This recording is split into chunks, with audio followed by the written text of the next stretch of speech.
Hello, everybody. Welcome back to Debate Hub. I'm here with Chris Shelton. I am excited. This is going to be a good one today. Now, Chris, you've been here a couple of times, and we've sort of talked about culty mentality. We've talked about Scientology. We've talked a little bit about MAGA. And today you have, you've been working on something. You've been working on something, haven't you? I've been working on a lot of things, yes. He's sneaking around. How are you? First off, how are you? I am well, thank you for asking. How are you?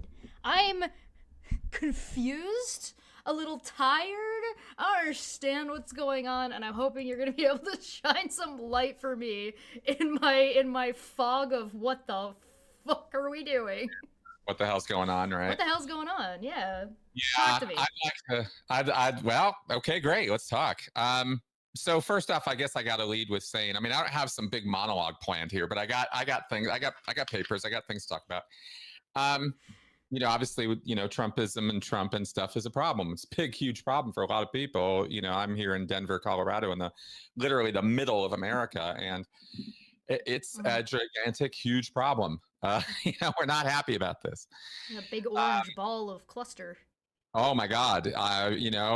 We've had to rethink all kinds of things economically and, safety concerns and should we even stay here and this and that and the other thing. There's been a lot of brouhaha, so to speak, about, what to do about all of this. And I think a lot of my effort personally, just as an individual American regular guy, trying to understand this last November when it happened was like, okay, I really need to get my wits around what the hell is going on here. Yeah.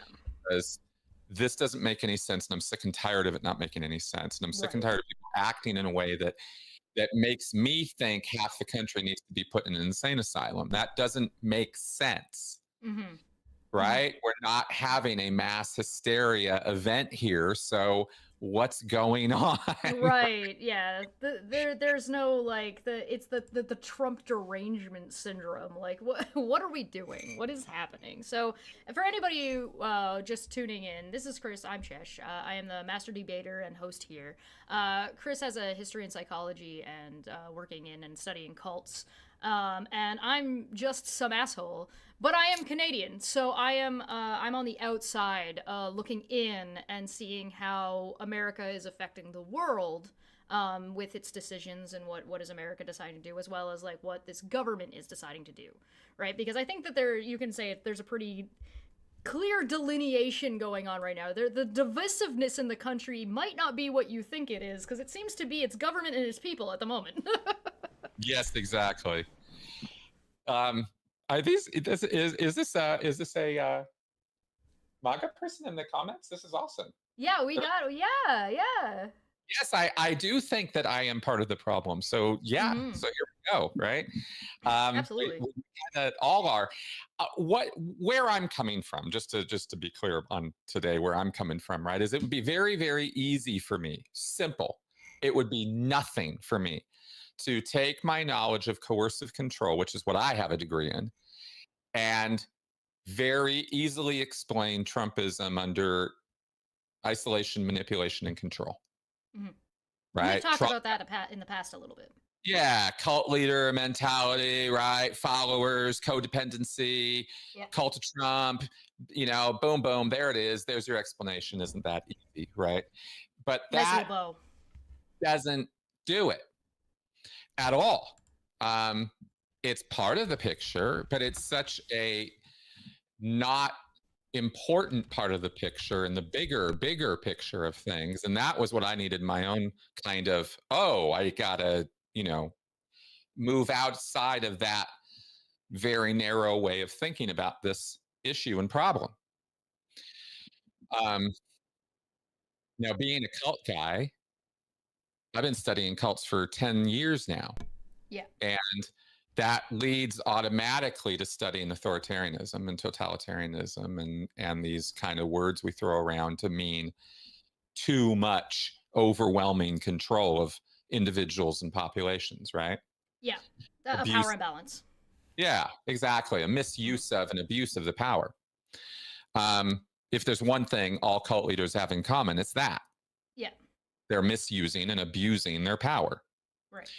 And they are the other thing that all cults have in common is that the followership, the group members, whether it's one person in a relationship or, a million people under Sun Myung Moon, they are also codependently contributing to the problem.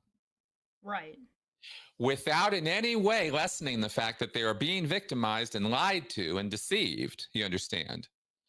I'm not taking that away. I'm not saying that they are somehow responsible for being lied to or responsible for being victimized. Yeah. Right? Nobody gets up in the morning and goes, oh yeah, victimize me. Right? Nobody wants that. Right. But they are in a codependent relationship, which means they feel emotionally connected and tied to and need this leader. Mm-hmm. God, man, cult leader, guru, right? And that leader needs them. It's totally codependent. It's really unhealthy relationship, right? If I'm understanding sort of what you're getting at, would an example be like mainstream media? No, I'm talking straight up cults right now. Oh, okay. Sorry. Yeah, go on. Cults. Mm-hmm. Okay. I say all that, right, because that's where I come from and what I know about. Mm-hmm. And so through that lens, I can very definitely describe the Trump phenomena or a political cult of personality. Mm-hmm. But there are other social forces at play. Yeah. Oh, yeah. Right? Yeah, absolutely. And I think that they explain how we got here and why this is happening in a way that sort of transcends the Trumpian magnetic personality and somehow he's brainwashed people. Right. Right? Because he hasn't. And it would be the wrong use of even the terminology to say that he has. In Scientology, you actually do get brainwashed. Like there are things that are built into the dogma that you have to participate in, and that participation is like literally was banned in the 70s for being torture. Exactly. So there are things that they're doing to you that you're not informed about, you didn't consent to, and a lot of people aren't locking people in rooms and like beating them with a stick. You know what I mean? That's not happening. Exactly. Yeah, it's bad stuff, right? And gaslighting campaigns and years, when you're in a cult, you're exposed to this stuff for a long time, so you get a lot of overwhelming things done to you. Yes. Yeah. And you're not necessarily aware of what's going on because you're being fed explanations for what's going on that sound like they make sense, but have nothing to do with reality. Right. Right? Whether it's your chakras or your third eye or your thetan or, your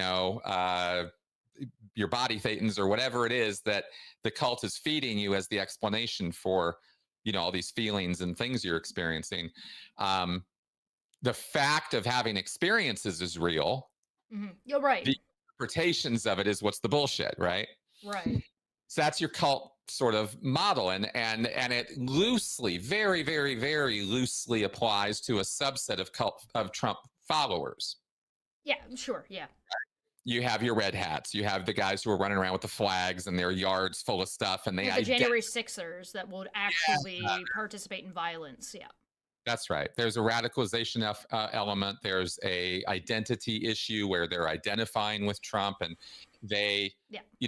Trump becomes to those individuals. This is the important part. Trump becomes to those individuals the source of truth. Right. Right. So when you see people in MAGA saying, that mainstream media cannot be believed and that sort of thing, not just that there's bias, which there is, or that there's a lack of nuance, which sometimes there is, but to say straight up everything they're saying is just vicious lies and you can't believe anything they're saying and you can only look to Trump or the Trumpian camp to find, truth. Yeah. And it's not accidental that things like Truth Social are called Truth Social. Right. There's that, and then like on top of it, like these ideas, like that's almost like your ultimate echo chamber, right? Yes. Yes. one person says it and then everybody starts repeating it, and then more people start repeating it. They're echoing the same thing, and that whatever that thing is can change on a dime, even if it's completely contradictory to the thing that they said 20 minutes ago. Yeah.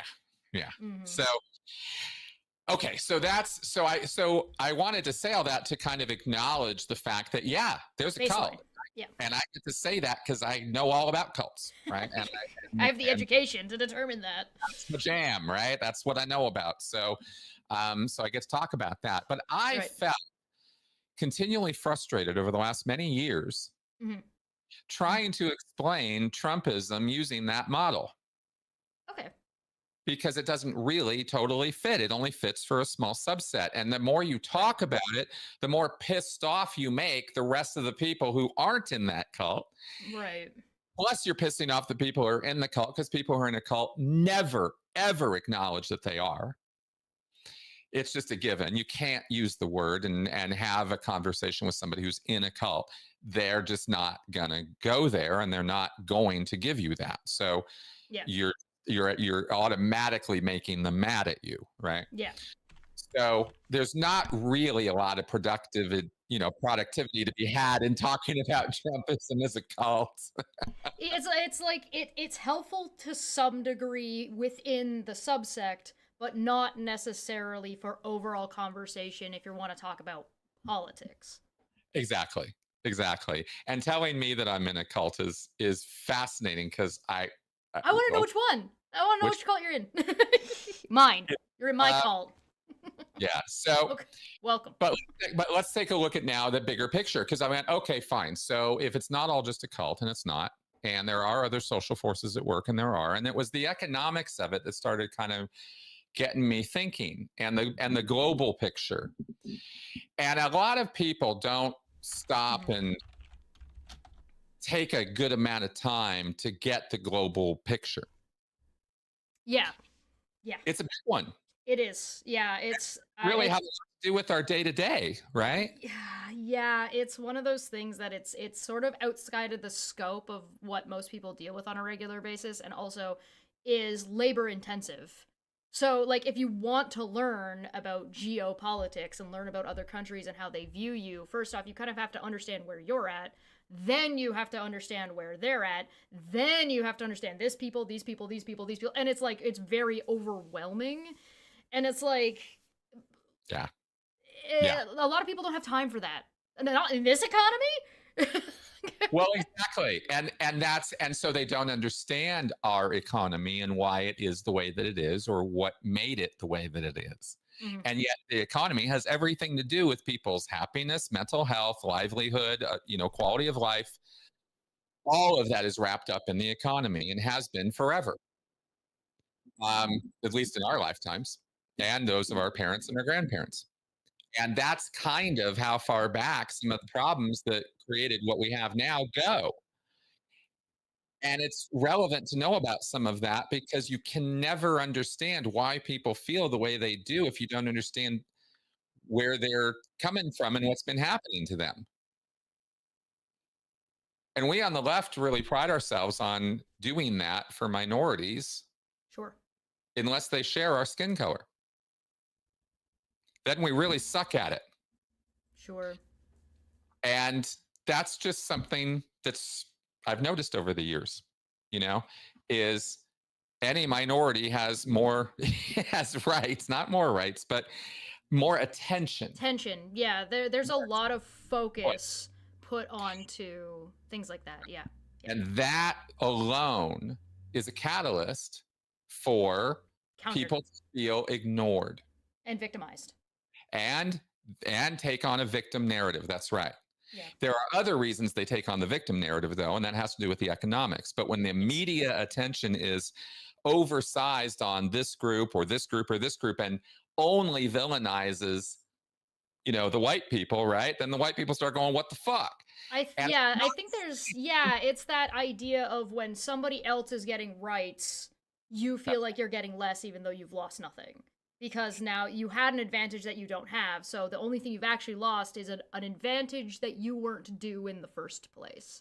And Correct. So, have you lost something? Yes, But did you? But it feels that way regardless of what it actually is. Well, and then there's another step on that exact same logic train. Which is, yes, you're right. You didn't lose anything in terms of, the laws didn't get rewritten for you or something, right? Yeah. Or for them or whatever. But if all of the attention and compassion and tolerance and funding is going in that direction and not going in and you perceive, at least your perception is that none of it's coming in your direction. Right. Then it kicks in injustice. Right. And we all know from 2020, summer 2020, just how powerful a motivating force injustice can be in a society or in a community. Yeah. Well, you don't have a bunch of poor white people rioting, but we do have a bunch of poor white people. We got a whole bunch of rich white people. And we have the other end of the spectrum. That's right. And sure. Oh my God, and so much in between. So the politically dispossessed and economically left behind are a huge, huge part of this picture. And if we can have compassion for this group of people and this group of people, I don't quite know why we can't have compassion for another group of disenfranchised, economically left behind, and no opportunities given to them group of people who happen to share our skin color.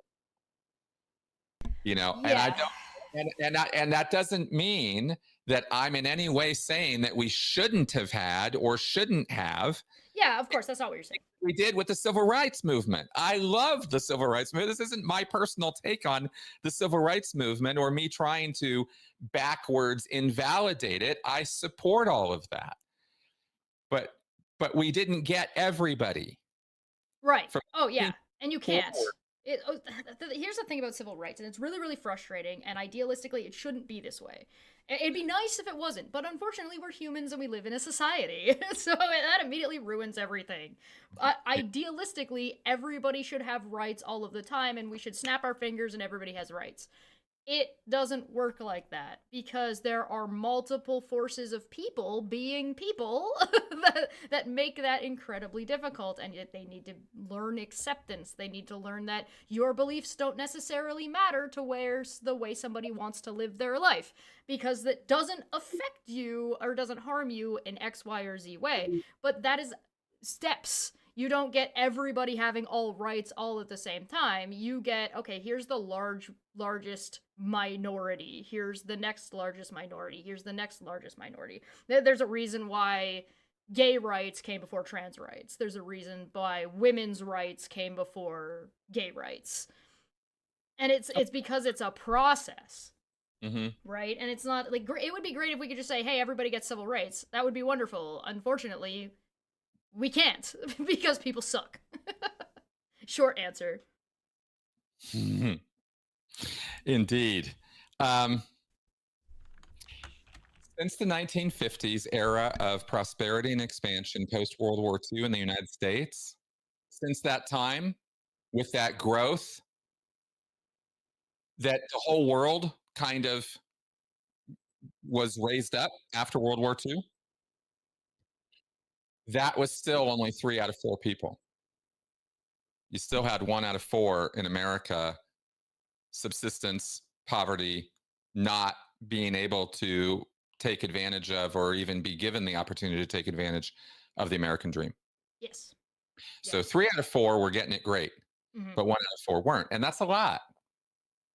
But it wasn't apparent for a very long time. Right. Because so much prosperity, so much expansion, and so much other cultural noise to pay attention to, from everything from McCarthyism to countercultural revolution to Martin Luther King to the moon landing, Nixon, Vietnam, Korean War, all of those things occupied so much noise and attention that the 1 in 4, the disenfranchised to the United States, just kind of fell between the cracks. Yeah. And then that's like including the genuine things, not even the additional disingenuous stuff that's thrown on top of it. Right? So like the drug war. like other like redlining, like all these other like additional things that were causing extra problems that nobody needed. Well, exactly. Very much so. So we've had culture war issues, or cultural, political slash economic stuff.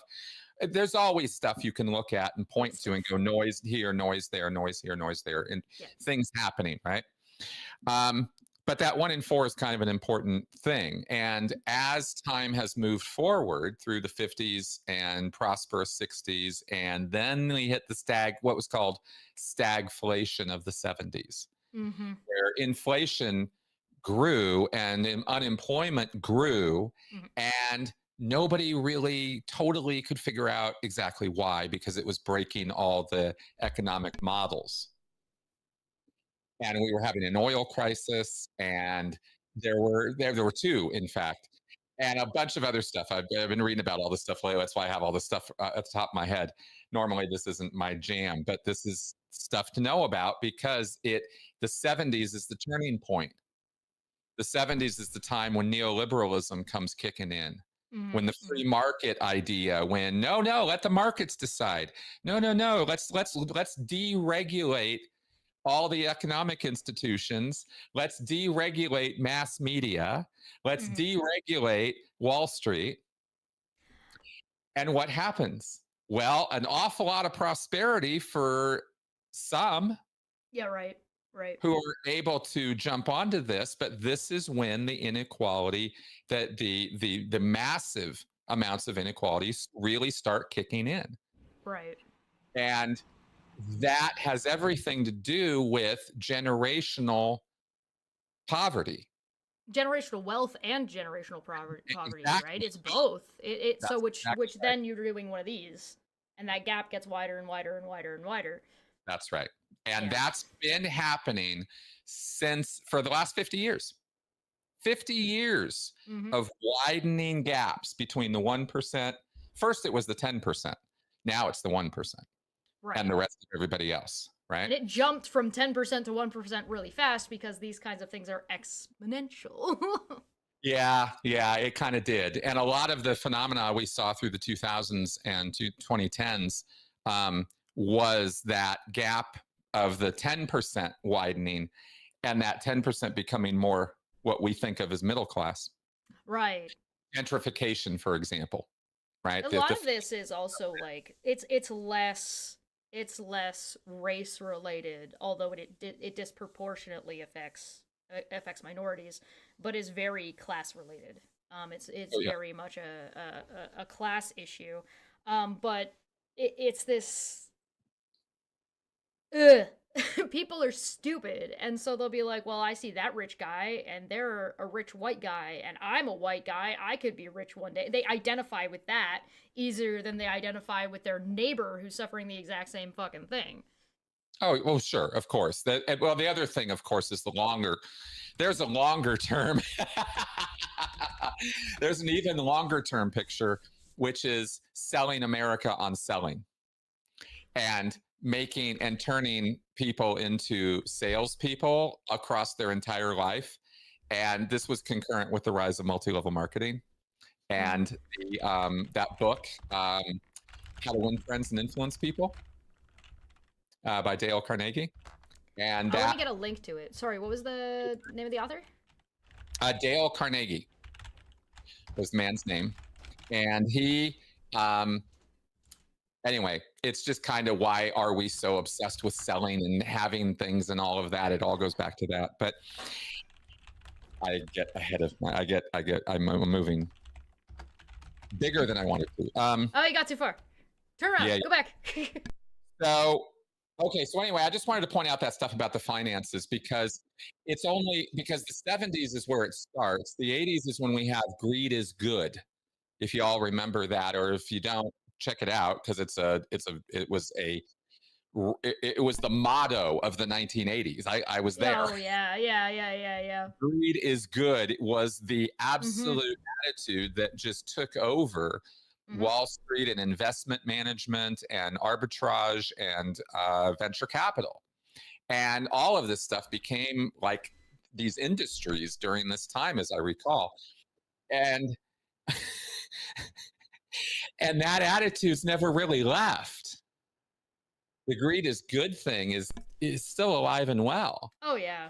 It's what fuels Wall Street and stuff, and led to the 90s .com boom and bust, and the 2008 housing market crash, right? We saw, you can trace the origins of that to greed and milking and gaming the systems so that they could acquire an enormous amount of wealth in an incredibly short period of time. And just enough, of, sorry, one second. Sorry, I just needed the light turned on in here. The one of the things just enough people were able to, the middle class people were able to take advantage of it. Just enough, because you don't want too many, and you don't want them to be able to do too much, but you want them to be enough that they're satisfied with what they feel like they're getting theirs. So they're not going to be upset or see the problem because the problem for them doesn't exist. Well, for sure, for true. Yeah, absolutely. These booms and busts, though, have created more and more of that wage gap, asset gap, right? So the poor and the disadvantaged just keep getting poorer, and they keep getting more and more of them. And that's where a lot of this base comes from. It's just people who've just been ignored, kind of just left there. It's not great. It's not a good, it's just, in terms of the historical look at it, it's kind of like, shame on us, shame on our government, shame on our systems, shame on our states, because this is a state level issue, not just a federal government issue. There's a lot of shame to pass around about those who are left behind, no matter what their skin color or immigration status is, across the United States. We have done a very poor job of taking care of all of our people. And basically that sentiment has been what's created this problem in a nutshell, because what happens as a direct result of this economic disparity is the rest of the chain of events that has to happen for somebody like Trump to come around. This is a historical thing. Once you break people's faith in the system, then why would they trust it anymore? Right. When you keep telling them it's their lack of hard work and ingenuity and pick themselves up and dust themselves off, and you say that over and over to people who you never give an opportunity to and who can't find an opportunity because it just doesn't exist around them, then after a while, people are just going to stop believing you. Right? No, it's not a matter of me picking myself up by my bootstraps. No, it's not a matter. You know what I mean? Yeah, it doesn't work like that. You have to have straps and boots in the first place. Well, exactly.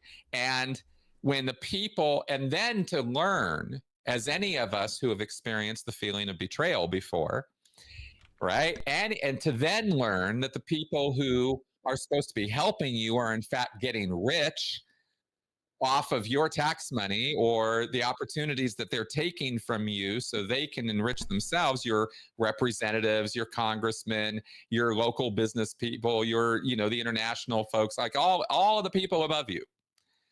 Yeah. You start resenting that, right? Oh, I think it's very clear that there's a lot of resentment on the left for the political left Democrats. Absolutely. I think that resentment is obvious right now. Yes, although I'm talking about Trump's base right now, which is on the populist right. Oh yeah, I think it's absolutely applicable across the board right now. I think Americans in general are just mad. And some of that anger is directed in the right direction, some of it's directed in things that I wouldn't agree with, and some of it is just not directed at all. They're just mad and they don't know what to do about it. Yeah, exactly. I've been saying for years, you're right to be mad. You're just wrong. You're just mad at the wrong things. I think we were talking about this before we went live, where we kind of were on the same page saying that the left and the right are both mad at the same thing. Yep. And it is the disenfranchisement with the system. Yep. And it's coming from two different places. Yep. And a lot of it is, in my opinion, Trump directing anger towards the Democrats and the left being also mad at the Democrats. Yeah. Everybody's mad at the Democrats, and they're not wrong. No, they're not wrong, and they're not wrong in that. And there has been, if anything is sort of dividing America right now in terms of the left and the right, it's the different explanations that they're being given or that they're accepting for why things are the way they are. Yeah, there's right? two really big things. Okay, I'm sorry if I'm derailing us, but Go ahead. let me know what you think about this. There are two really big factors that like I've noticed, and one of them is this attempt to dismiss any kind of emotion about something. So like the facts don't care about your feelings, or like, oh no, I'm not mad, you're mad, or I'm trying to make you mad on purpose rather than trying to like actually solve the problem, which is what politics is supposed to be about. So like your culture war politics type stuff and Sure. your rage bait. And the other one is this disdain for education. Like people are like, you're a doctor, you're a therapist, you're a teacher, you are a biologist, you have an education. Therefore, you're part of the system that I've already dismissed, and I am actually proud that I don't know what I'm talking about. No, in fact, it makes me more correct and more earnest than you, which is like baffling to me, absolutely baffling position to me. Okay, well, let me explain it because it's actually really simple. If I take everything away from you, what do you have left? Nothing? If I take your money, if I take your opportunities, if I take your ability to have a voice in the system, what do you have left? All I have left is myself and whatever I'm able to do. Your identity, who you see yourself as. Okay. Of course, you're going to see yourself as the opposite of the people you think took all that away from you. Oh, okay. So I'm not them, so that's my identity because that's now the only real thing that I have to identify with. That's right. You're proud to not be that. Right. You double down on that, right? Because they're bad people. For the felon. Right. Right? Right. Okay. I proudly embrace the identity that you aren't. You see? Right. That's the whole basis of the American divide right now on red versus blue. And it's just, I have to be what you aren't. It's not even about the values of liberalism or progressivism versus conservatism. It's not about politics anymore. It's not. It's about identity. And this is identity politics. Politics, right? I mean, and identity politics exists on the left and the right in equal measure. We just manifest it differently and use different words to talk about it. But it is still the same thing. When your ideological awareness or perception is fixated on one or two issues, that are kind of either culture war values or identity values, and that's all the lens you have, then your view of ideology is incredibly limited, like a cult member. Yeah, when you distill a person down, and it's like, I mean, there are movies and books and media written about just breaking somebody down and just slowly taking every single thing away from them, who they are, where they grew up, destroying their hometown, taking away the thing that they're like any story where an athlete has like a career-ending injury and they have to like reimagine and relearn and figure out who they are and overcome whatever the odd is. But in this case, we're talking about generations of many people not being able to overcome that because there's nothing to overcome to. It's just more of the same. It's like an onion. And then you keep peeling it back and finding more layers, and then you start to cry because you have nowhere to go. Exactly. There's a predictable, at least in hindsight, of course, it's very obvious, set of consequences from this. You know, you do this to people long enough and they're going to start pushing back. And that's fair. What's happening. And the good news right now, and there are a lot of pieces of good news that we're sort of ignoring because we take them for granted or something. And I don't mean like that, like there's some silver lining here, because there kind of isn't actually, but there are kind of just got to get through it, I guess. Well, that's kind of one of the things I mean is that we have to have a little bit of an attitude shift, which I haven't even gotten to yet. But yeah, because I kind of wanted to break down a little bit first, like how we got here, right? And yeah, and this distrust in our institutions is epidemic. It's quite ubiquitous, right? It's everywhere, and it's strong. It's a strong distrust. Did you know that in the 1950s, the trust level, the surveyed trust level in our United States government, which has been tracked for years, 70%. That's high. 70%. That's incredibly high. Incredibly high compared to where it's now. It's barely 20% right now. Barely exists. Yeah, barely exists, right? Talk about approval ratings, this kind of thing. But this is just trust. This is just trust. And it's plummeted. And for lots and lots of very good reasons. It's not that the public, should just stop not trusting the government. You know, and that's not what I'm suggesting. There's a lot of reasons why. I mean, Vietnam, hello, right? Nixon. The war on drugs. Anytime a Democrat is in, nothing happens. Deregulation. I mean, there's so many things, right? So tell me about, is there a degree of complacency that could be considered part of the issue here? On the part of the left, yeah, it's been described as technocratic centrism.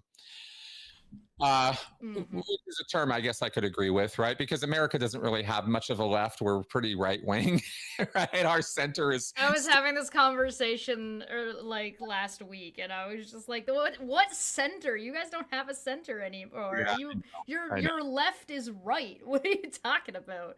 And so you've got like a couple individuals that are left that are in politics, but you don't have a left wing. You don't even have a center.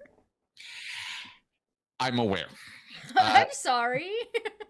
That being said, you have this sort of history of a quiet, meek Democratic Party that is sort of propped up with technocratic centrism, right? And as long as the status quo is pretty good or okay for most people, then everything's don't fucking rock the boat. Don't worry about it. Everything's going to work out fine. That's trust the system. That's the complacency that's been going on for a real long time. And and we kind of, just let's just get along. It's not too bad. It's not too great, but it's not too bad. And hey, look, there's all these good things happening. So, and this has been, unfortunately, we have not had a principled, value-led, vision-oriented Democratic Party. We've had a lot of, flowery language, but the actual rubber meets the road work of managing and running a country or running states, they're just not really great at. And so, and compromise has slowly been a word that has become less and less popular over this time of economic disparity and distrust, right? This growing foundation of distrust and disillusionment with not just the American dream, but the entire institution of the United States. That's systemic. That's existential. Right. Yeah. Right. That's the kind of thing that actually is acid eating at the foundations of the house. Right. And the Democrats have ignored that.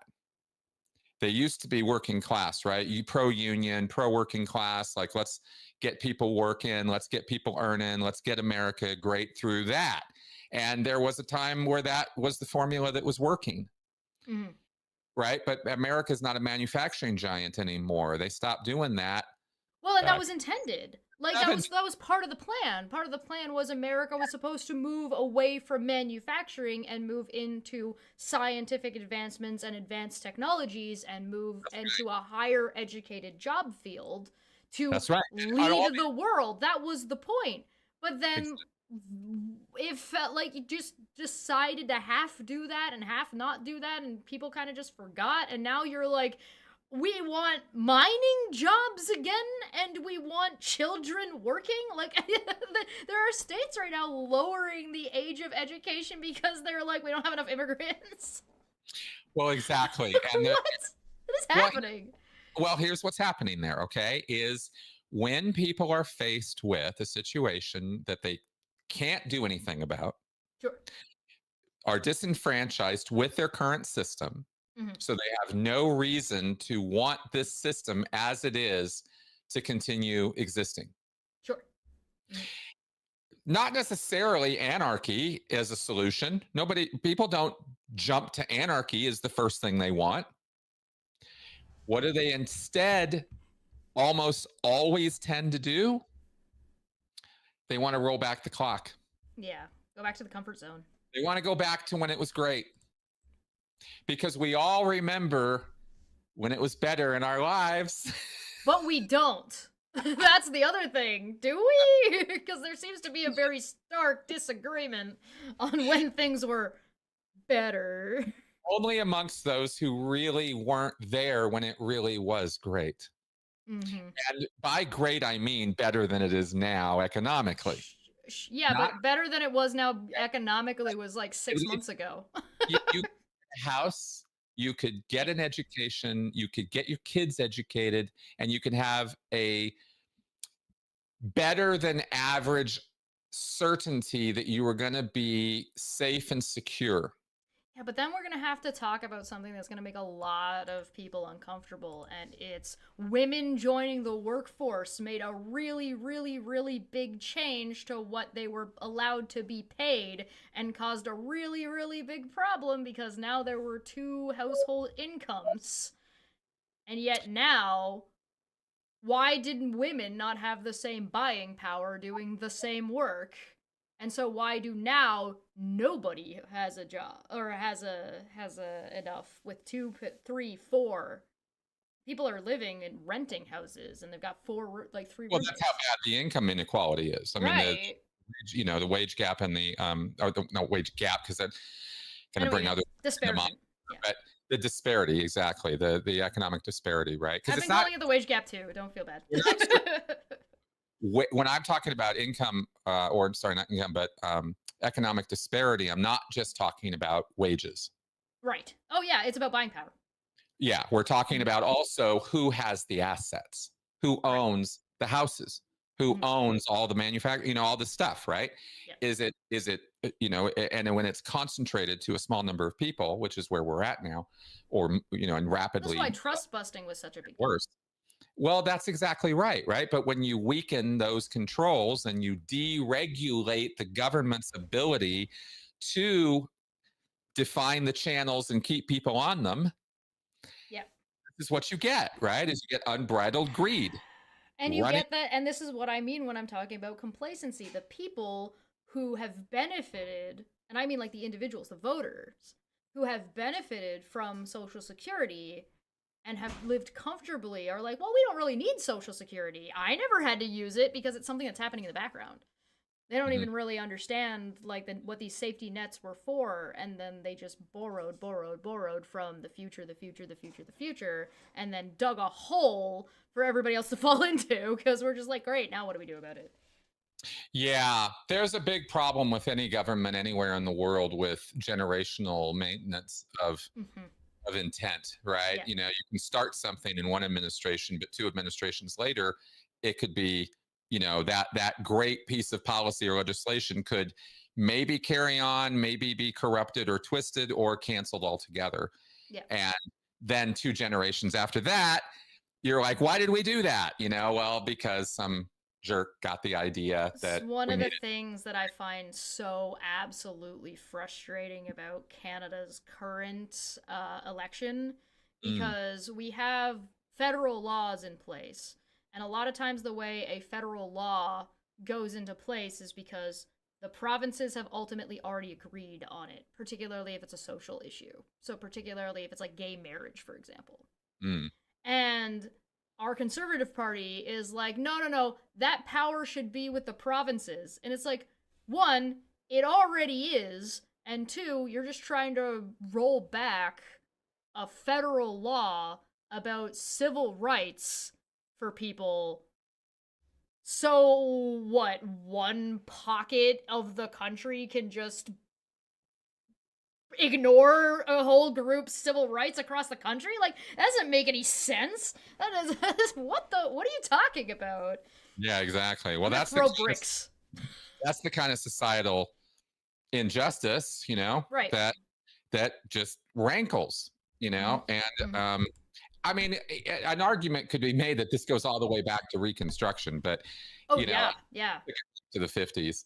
I was okay with that, right? Because we truly had. I mean, it's not an illusion. It wasn't bullshit.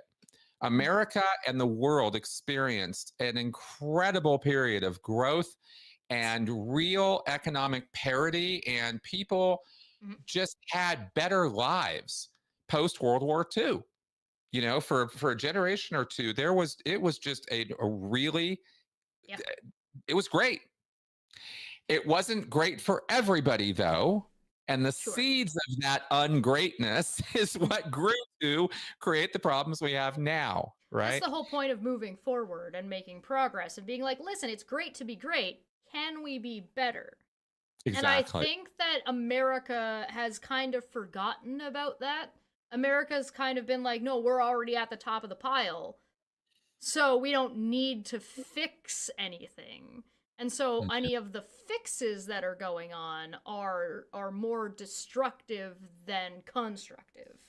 Well, and the underlying principle there is greed is good. Right. Because that's the ruling class, right? And here I am now on the left, because I'm not a right-wing populist. Were you a right-winger at any point? When I was in Scientology, I was conservative. Okay. Yes. And I called myself conservative, and I thought of myself that way. And I was a ditto head. So I was like a Rush Limbaugh kind of conservative. Right. But I was really barely into politics, to be honest. I was into Rush Limbaugh because he was an entertaining figure. Right. And I sort of understood politics through the lens of how he explained it. But that was the sum total of my engagement with it, because I was in a cult. And I'm the equivalent. Is the equivalent of a lefty only watching Jon Stewart? No. But there are some people who manifest their, who get all their political information only from Jon Stewart. Yeah, that's what I mean. Like somebody who's not really into politics and they only watch Jon Stewart, so they're a leftist because they like Jon Stewart. It's like, sure. Maybe don't. Absolutely. No, I had a sort of taxes are bad, libertarian, sort of half libertarian kind of approach, just because of the Scientology stuff, because that was how Hubbard would talk about stuff. But after I got out of Scientology, I found myself basically looking down the barrel of human rights and trying to figure out how to align my politics with that. And that's what sort of drew me over to the left, and tolerance and, like gay rights and that kind of thing. And this is good. Civil rights movement, evolution of that. Absolutely. Let's LGBTQ, go. Handled a lot of stuff from the cult that was in my mind about all of that. And tried to be pro-human rights. That was my tack. That was my centerpiece for how I thought about the world. Humanism. It still is, for the most part. Still is. Yeah. And so I found myself on the political left here in the States, but I was so naive and ignorant of most of it that, I didn't even understand the concept of, what do you mean we don't have a left in the United States? Like, I used to rail against that. I used to get mad with people when they would say that. What are you talking about?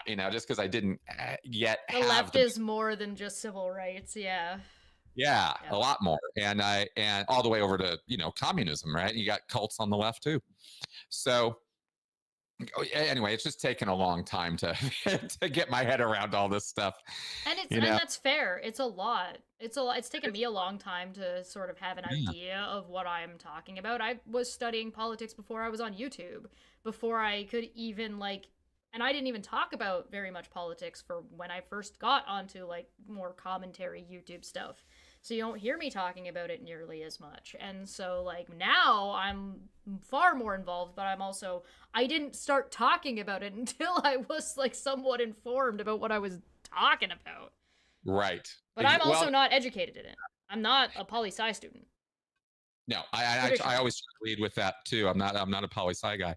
Yep. I've only gotten into this to the degree I'm trying to understand what's going on, you know. And when I was talking about earlier, when I was talking about the world stuff, you know, the kind of things that I was learning about last year after Trump got elected to kind of get my head on straight with some of this was like the population problem, for example. Oh yeah. Mm-hmm. That's real. Mm-hmm. That's Oh not, yeah. that's not just some right wing bullshit, right? I mean, we Yeah. are losing people, Yeah. and in a It's a couple problem in generations, Canada too. Mm-hmm. this point, yeah, we're going to have a lot less people, you know, and that's going to have a tremendous effect on all kinds of things. Yeah. Yes. And it's not like far away. I mean, it's well, like, goddamn, that's a Within big, 20 years, yeah. you know, and nobody's talking about it. Nobody's talking about it outside of the demographic circles and World Economic Forums. You know, you don't. It only at the once I learned all the facts of it, and then I watched how it was being talked about on social media. I was like, man, people have no idea what this is, what's going on with this at all. It's Well, really think it's some like, right conspiracy theory, or they think it's some Elon Musk talking point or something. And I'm like, just because they dabble in it doesn't make it invalid. There's a whole body of information to learn about this. And any good propagandist, any good salesman will have some truth to what they are saying. yeah, exactly. So the Earth does look flat if you look around, and that's all you do, and you don't think about anything. I mean, I look at Elon Musk as a broken clock personally, but oh sure. You know, anyway, so I don't even want to have a poli-sci degree, right? I don't even want to go all the way in on this stuff. I'm only learning it to the degree that I need to understand what the hell's going on. Right. And again, answer the question I'm always trying to ask myself: why are people acting the way they do? Right? Why are are they acting this way? And how do you deal with this? Like, what is America even supposed to do about this scenario? Because everybody's mad. Nobody knows what's going on. There's confusion, mass hysteria, cats and dogs. They're eating the cats. They're eating the dogs. I don't know what's going on. Pierre Poilievre's mad because Carney wore the wrong kind of socks. I don't understand what's happening. Yeah. Well, you're going to find that as this progresses forward, this is not great news, but you know, predictably, what we're seeing is a breakdown in the social contract. And that's kind of what we're watching right now. And when the social contract breaks and starts being ripped apart, not just have little tears in it or things crossed out, but actual like, yeah, we're done with this now. That's when you start seeing behavior like you're seeing now, where it's burn it to the ground behavior and kind of crazy, hysterical, rah, over destruction, overtly destructive things. People cheer it on.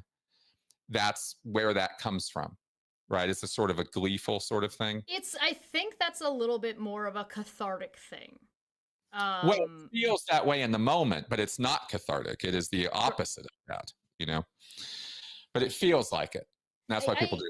Yeah, I think that there's like a lot of people who are relishing the destruction of Elon Musk because they equate it to the destruction that Elon Musk is causing. And so because there's that association there, they're like, you're getting a taste of your own medicine, fuck you. Right? Yeah, but I think it's an attitude. What I was referring to specifically in tearing up the social contract is people's gleefully watching Doge do what it's doing. Oh yeah, people that are happy about that. Yeah. Oh yeah, tear it up, man. Burn it to the ground, salt the earth. Yep. They mean it. How do you get an American citizen to that headspace? How about generations of disenfranchisement? You know? Yeah, generations of disenfranchisement, no movement in any other direction. Like, I, in my opinion, having been on the outside, as, again, not an American, it seems to me that the politicians in America, all of them, except for, like, maybe if you can name a couple, which is inconsequential because we're talking about politics as a whole, or parties as a whole, have just been flat out ignoring the American people. Like, they've just been doing whatever they wanted to do, regardless of what the American people are saying, what the American people are saying that they want, regardless of whether they agree with those things or not. Because guess what? It's not a politician's job to have an opinion. It's a politician's job to understand your opinion and then make it happen. That is absolutely an idealistic idea of what a politician is, and I wholeheartedly agree with that. Unfortunately, it's not the way things are. Too bad. Unfortunately, that ain't how it works in the real world, but it certainly work a hell of a lot better than it has been working. And this is the degradation and sort of slow destruction that is invisible in the day to day, right? Which is why I try to go big picture. Yeah. Right? Because when you see people start tearing down the structures of society because they do not any longer have faith in them or any belief or hope that they're going to work for them, this is what you see. This is what happens. This is what it looks because they view the system as oppression at that point, regardless. exactly. And you're seeing America get destroyed on both ends. And it's actually not at all dissimilar to why there were riots in the summer of 2020. Right. Right? It's the same phenomenon on a national scale. Right? BLM was focused on a few cities.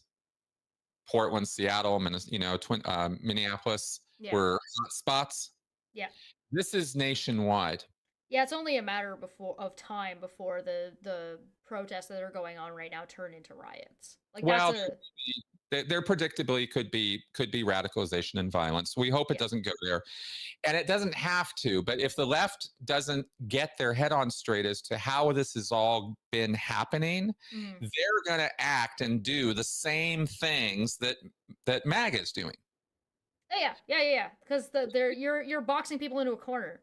Yeah. You're giving them no other choice. The MAGA people, the January 6th people, felt like they had no other choice and felt like they were correct. Regardless of what you watching believe, this is what they felt and thought and believed.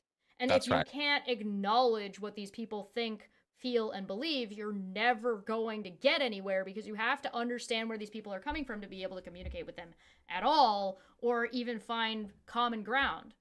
I think that there's a lot of common ground between the left wing and the right wing when it comes to disenfranchisement.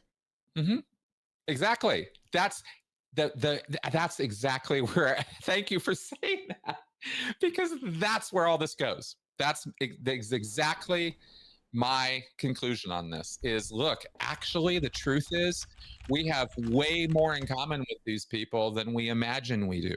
I think most conservatives, I was saying this for in regards to Canadian conservatives on my own channel. I don't know how much it applies to American conservatives. I think that there's a lot of people who are more center-right than they present themselves as, because the only way they feel like they're getting anything done is by moving with a group that doesn't wholly agree with, or that this group cares more about something than they actually do, but this is the only way to get things done, so they jump on the bandwagon. Sure.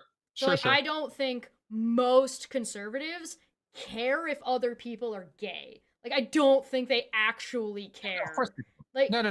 Why would you give a shit? So I also don't think that, like, trans people matter that much to the majority of the conservatives. It's just an easy talking point that it's easy to repeat to feel like you're getting somewhere, or to align yourself with a group that does feel like it's getting something done, regardless of whether or not they are. Yes. And the other thing I'll say to that is that as people become more and more divided, as we have been with the left-right divide, right? As they hunker into their echo chambers more and more, you find niche issues taking on greater and greater importance. Things that really don't, I'm not going to say don't matter, because of course trans rights matter, Jesus Christ, but that big picture of things, it doesn't matter who wins the high school track meet. It doesn't fucking matter when you're talking about an entire nation's politics. Stop making everything identity politics about shit that is ultimately irrelevant to whether or not your country burns to the ground. My point, right? So the small things become the big things, because nobody can actually deal with the big things. We want to handle the things that we feel like we have control over. Honestly, they don't understand them or they don't have the capacity to go there, or it just doesn't seem like it's that important. Mhm. Right? But this is something I can grab onto and do something about, or have a voice in, or do something with, right? That's again, it's a kind of a reflection of people's sense of agency and involvement in their government and their systems, right? When they go to the niche, narrow issues and make it that's the whole thing, we've lost sight of some bigger picture issues, and that's a reflection of so many levels of our society. There's no one thing causing all this. It's everything, you Mhm. know. But this is sort of this. When I talk about social forces, this is exactly the kind of stuff I'm talking about. Well, and it's forcing identity politics into a position where we're not here talking about that. So, like, for example, the government shouldn't be talking about this. So, like, for example, it's easy for somebody who feels like they are out of control, who feels like there's nothing they can do, to put control or pressure and force control on somebody weaker or smaller than them. Yeah. There are more MAGA people than there are trans people, for example. Sure. So it's a lot easier for people who are frustrated and angry about things that they feel are out of their control to rally around something they feel like they can control, and when it's something that's smaller and a lesser of an issue, because realistically, like, if you want to talk about statistics and percentages, the number of trans people in America is such like a small percentage that, like, in any other, if you weren't concerned about like a bajillion other things that were taking up so much of your brain power that you needed a distraction, you wouldn't fucking give a shit. People wouldn't fucking care. No, but there's also another layer to that too, let's bring this in on it, right?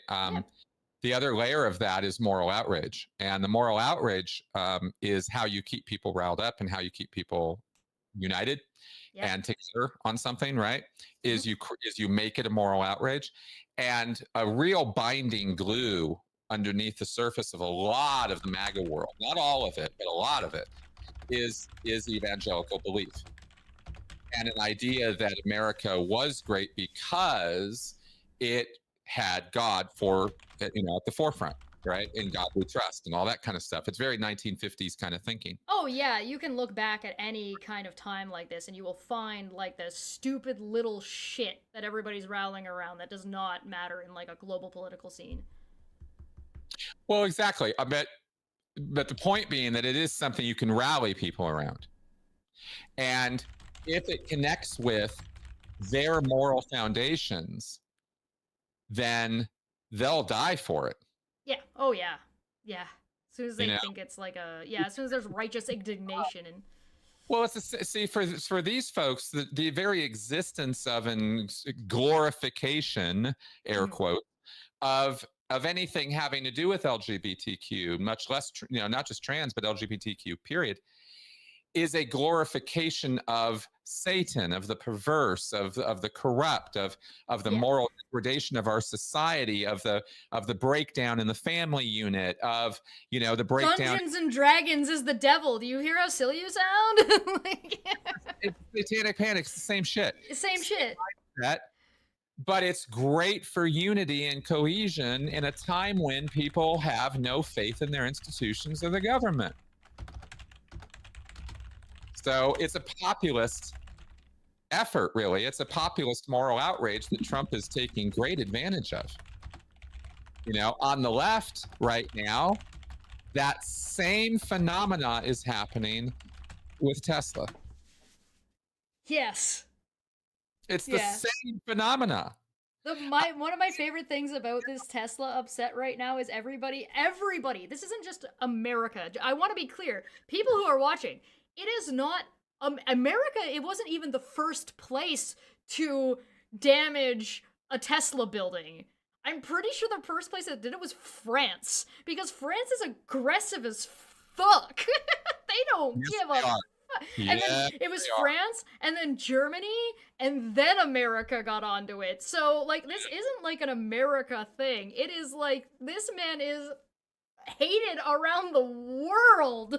Totally. And it's completely self-inflicted hate. I mean, I was saying the other day, I've talked about Musk at some length, this guy.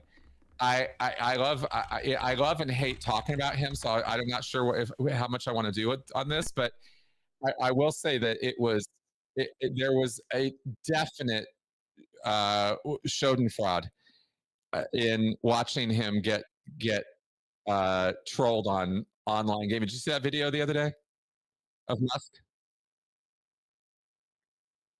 He was on Path of Exiled.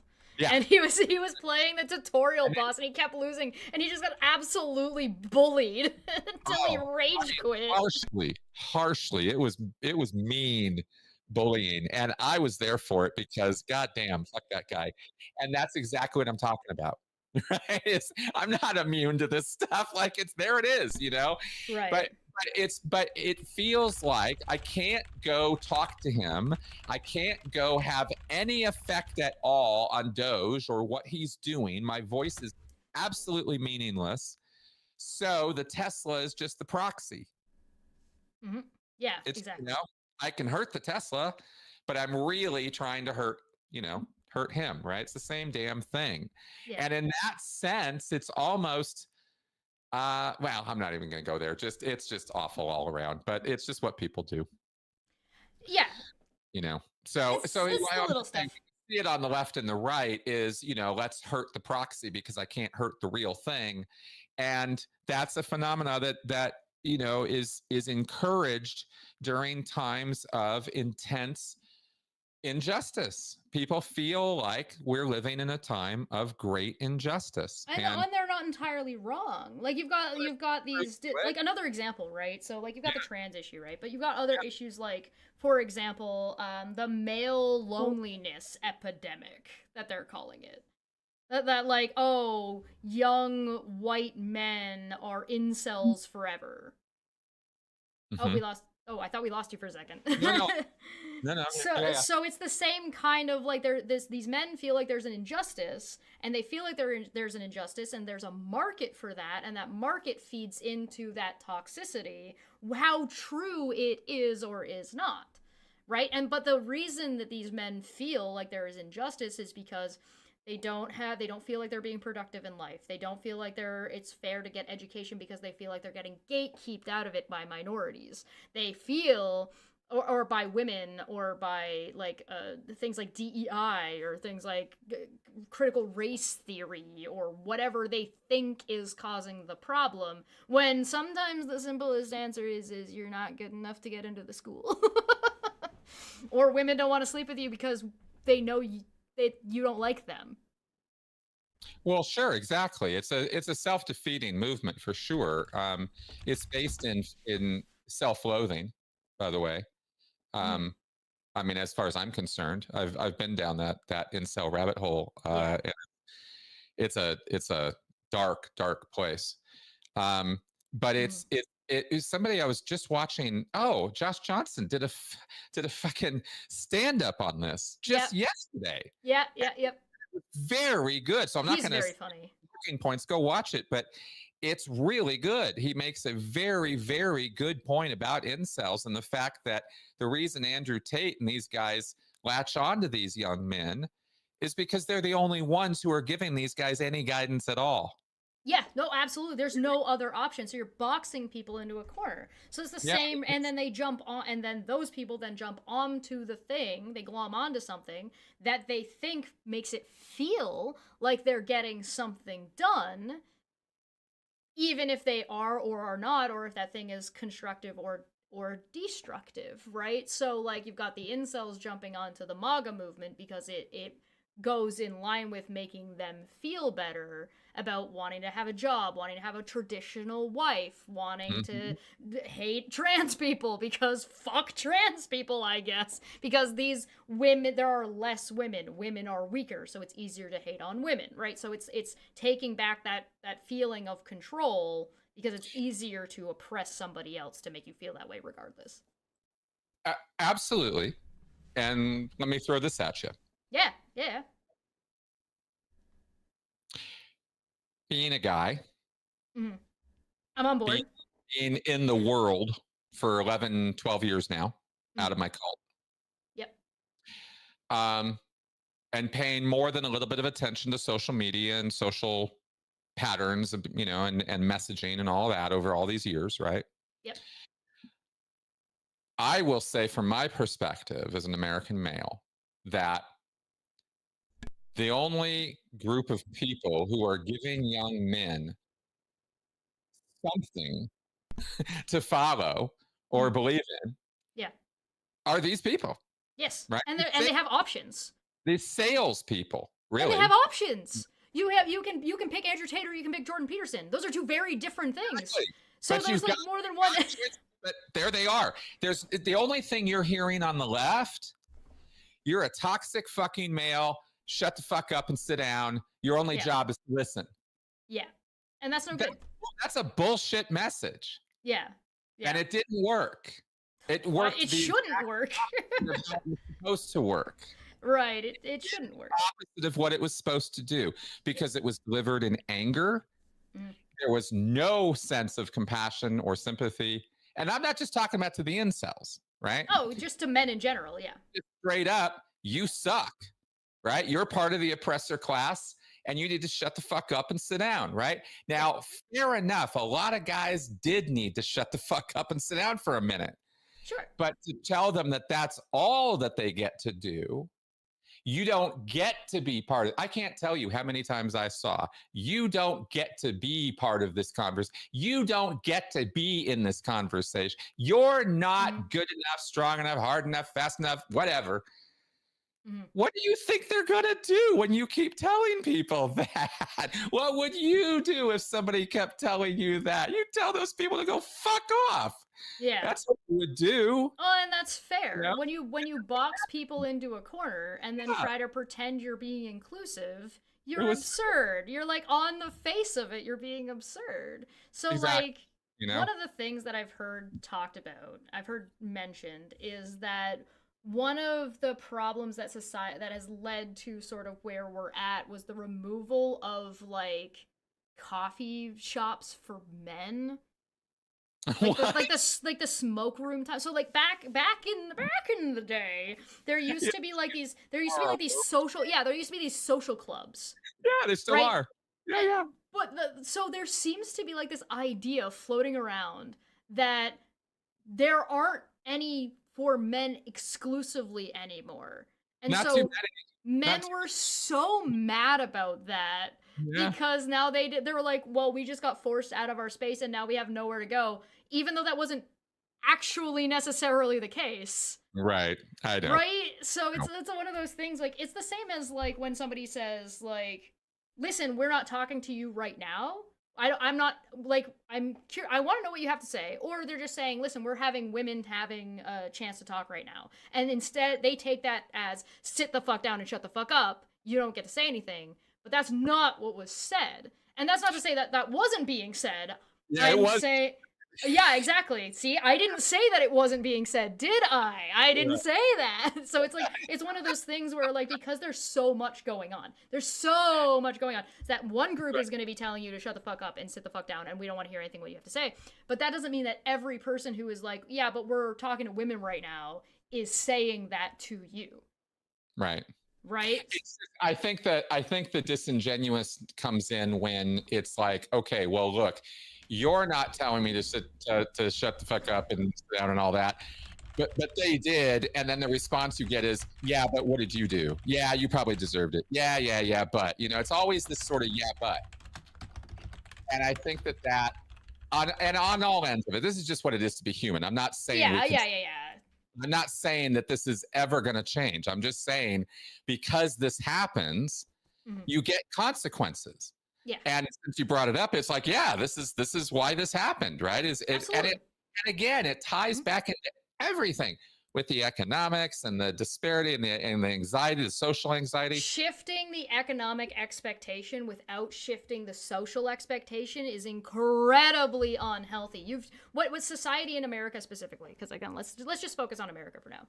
When you shift the economic expectation to two families, to women working, to yada yada yada yada, but then still leave this social expectation that men should be able to do all of this by themselves. That's exactly the problem. So problematic. Yeah.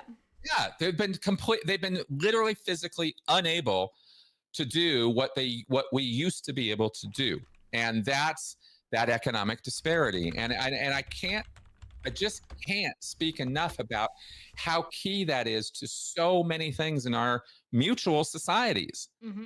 This is not an American problem, you know. And I also need to stress that everything we're talking about is about perception. It's not about objective reality. Right. It's not about whether you do or don't have opportunities. Yeah, it's about how you feel about it. And do you think you have opportunities? Because it doesn't matter how many opportunities you have if you don't think you have any. You know, it's the whole like it's the illusion of choice. Right. Do you actually have a choice? You have to eat. Right. That's right. There's also another very interesting phenomena that I noted recently that I thought you might find interesting. In directly observing, people in these situations and conditions, right? You find an interesting thing that happens, which is their sense of future as you take people's hope away from them. Mm-hmm. And I experienced this in Scientology many, many ways. So I have a subjective understanding of this too. It's not just an observation.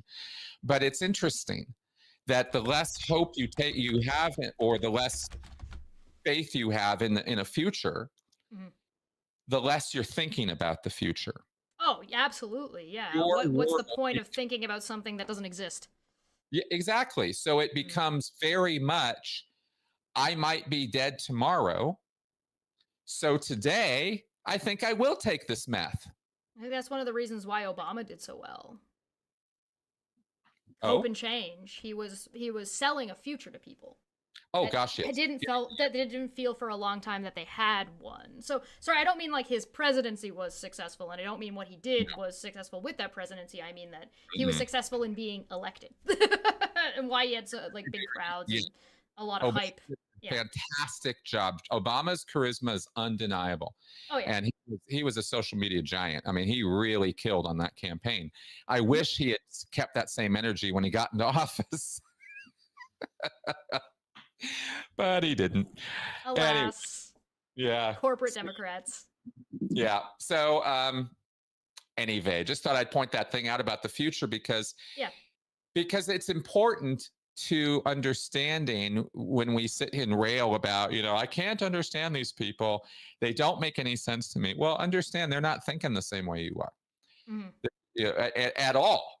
And if you can shift how you're thinking so you can kind of see the world more the way they're seeing it, they'll become a lot more understandable as human beings. One of the best ways to get a beat on this, in my opinion, is to look at polls that are about a thing or like a handful of things, rather than looking at polls that are asking Democrats or Republicans.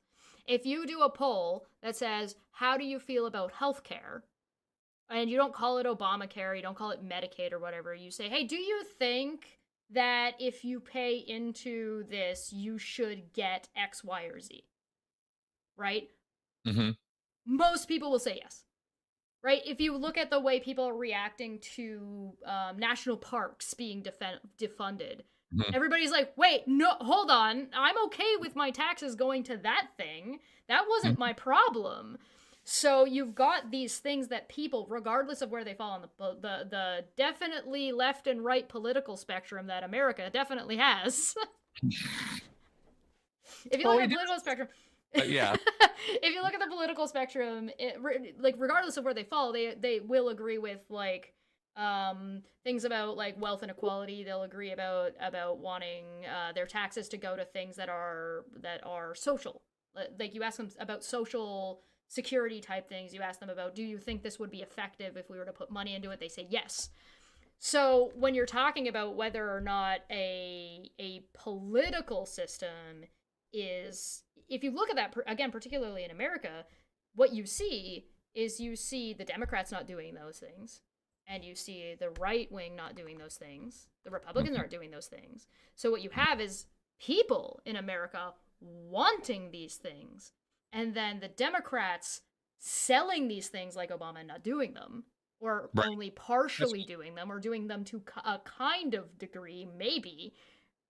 Well, and that's actually on both sides, right? Because the Oh, GOP yeah. on the same hat trick, right? Absolutely. It's the same on both ends, and that's Mhm. why Trump. Yes. Because remember 2016, right? 15, what was it? 14 GOP candidates on stage, and Trump wiped the floor with them. Every one of them, he killed. It's not Democrat versus Republican. This is populism now. And it's a very different animal from American conservatism. And that's actually the beginning of the conversation. If that's not understood, nothing else is going to make sense. Well, and there's a handful of things that Trump is doing that he definitely said he was going to do, and everybody's like, wait, no, not like that. That's right. That's right. Yeah, drain the swamp is not what he's doing, but he's definitely draining something. Well, exactly. He says lots and lots of things. As far as Egg I've been trying to prices. parse out. Let me share this with you because it's interesting. I've been trying to parse out what is it these people think they're doing. You know, You mean the Trump administration? Yeah. The Trump administration, yeah, because Trump. This is not Trump's tariff obsession and stuff. Is not Trump's dictated policies. Trump. This isn't something Trump came up with. Sure. A guy named Peter Navarro did, and, yeah. and they've talked about that. That's public knowledge. Yeah. And you have this America First Policy Institute, for example, right, which is all about reshaping America. It's very akin to Project 2025, but actually senior to them, and putting people in Trump's cabinet and this kind of thing. And you can go on their website, America First, check it out, America First Policy Institute. And there's a whole manifesto and breakdown of stuff, and it's all very, very interesting because it's all about what these people are actually doing right now. But there is a plan there. There is a thought process as to what they're trying to do, right? Which is basically bring America back to 1950. I would almost argue they're trying to actually go Gilded Age. In the sense of the 1%, yes. Yeah. But there's a vision on the part of some of these people, and I'm not saying this is realistic. Oh yeah, sure. This is even what they're going to accomplish. They're ham-fistedly doing things that are so incredibly destructive and stupid and short-sighted. And Trump is not about this whole master plan. Trump is about Trump. Trump's a figurehead. He's got the people that agree with him, and but there are people behind Trump who are very serious about this. Yeah, I think Trump is probably the least of the concerns about what's actually going on. Trump is just the big vision, the big people, he's good at getting people to engage, right? Which is that's not to say that he's not important. It's to say that I don't think he matters that much. Which sounds counterproductive or counterintuitive, but you know. I'm going to push back on that, but here's what I'm going to say. And I think it might surprise you. No, please. Okay. If Trump were actually a Putin or an Erdogan, the guy who runs Turkey, a serious dictator with serious intellectual chops who actually does understand his position and what he's doing,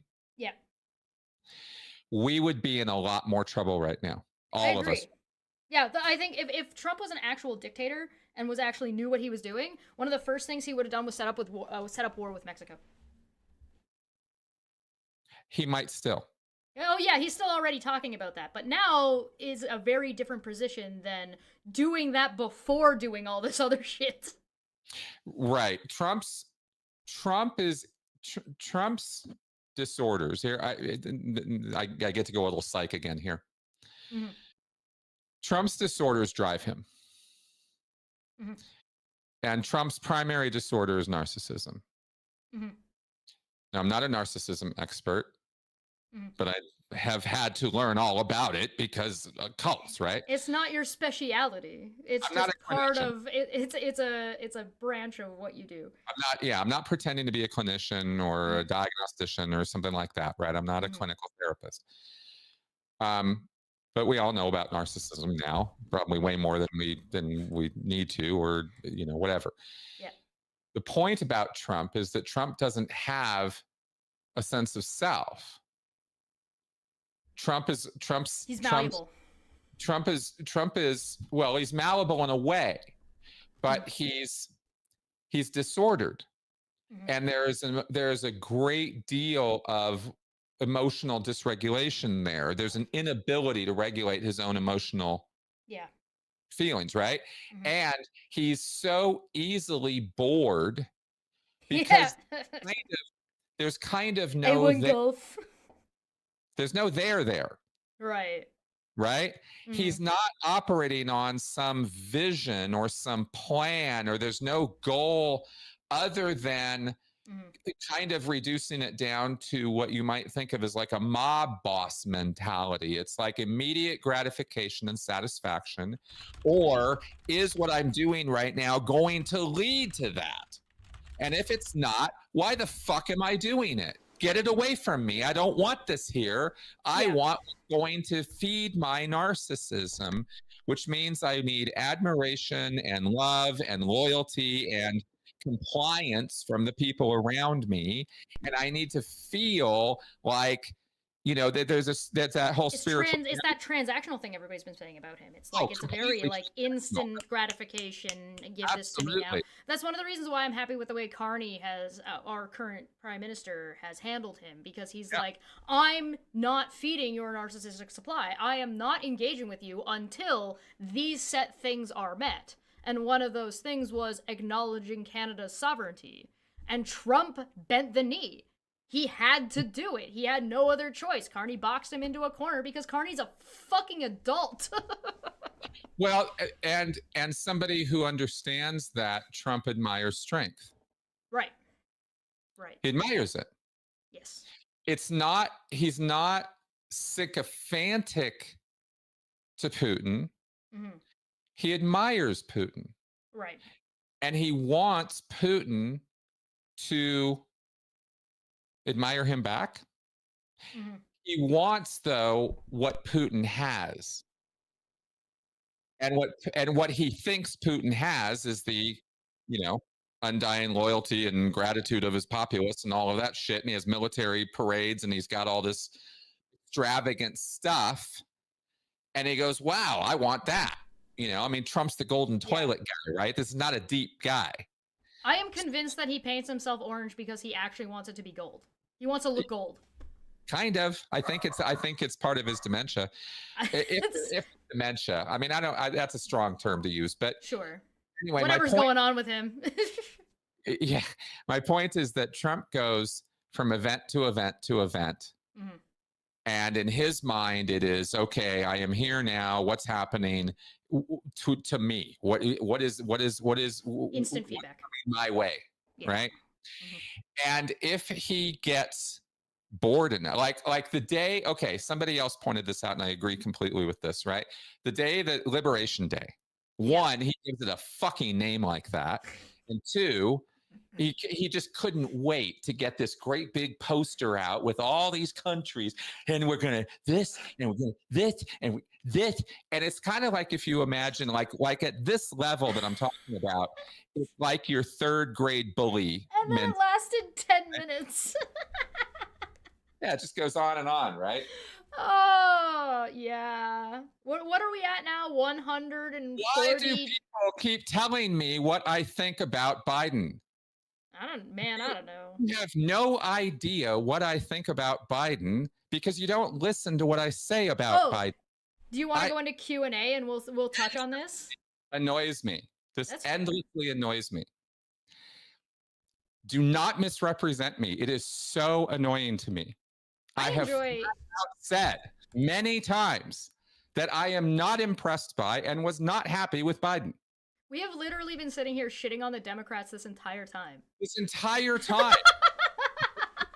feedback that you give me, Are you kidding me right now? This is the best you've got? God, listen, Chris, you didn't specify you were specifically talking about Biden, though, that the Democrats had a problem. And you didn't specify when you said that actually the position on the left and the position that we find ourselves in is part of the problem. No, that never happened. You didn't say that. No, not at all. Nothing. I did not go there at all. Not at all. All right. We have been live for an hour and a half, so we should switch to Q&A. But do you have anything you want to wrap up from your paper before we switch to Q&A? No, but let me. What I wanted to finish up with on Trump there, though, right? The reason I got onto that is about the thing about the war in Mexico, and the reason why that's actually a real threat is because if Trump gets bored, you know, tariffs might not be enough, right? He might have to start bullying people with the military. I mean, once he realizes he has the nuclear codes, you know what I mean? Like, there's I have a thing to point out about the tariffs that I want to say when we get back, but I will say it when we get back. So like and subscribe, and if you're not seeing this in the future, it means you need to become a member. So thanks so much for your guys' participation. We'll be back with the Q&A, but if you do have questions, please be sure that you tag Debate Hub in them, because if you don't tag them, I might not see them. So make sure to tag. Go and find Chris's stuff. It is linked down below. Thank you, Chris, for joining us, and we will be back in about, 1 minute. Yeah!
Welcome back, everybody. I had to pee really bad. We're at the Q&A portion. We get a little bit more loosey-goosey. And I gotta say, it is April 10th, right? It is April 10th.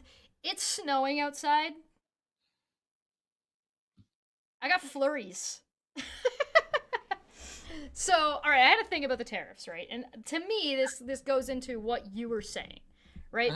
You're talking about how Trump is very one-to-one. There's not there's a plan, but it's not like Trump's plan. Trump is just kind of going with the flow, keeping people engaged, keeping people mad, keeping his base maybe happy, maybe not. I don't know where they're at this point.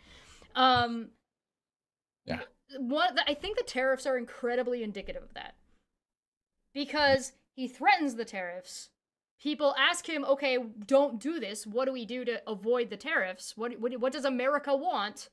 And he goes, here's your tariff. And then when people are like, but we want to negotiate, he's like, look, I got them to negotiate. And it's like, they were already willing to negotiate with you, though. So what did you actually get? And the answer is tariffs in response.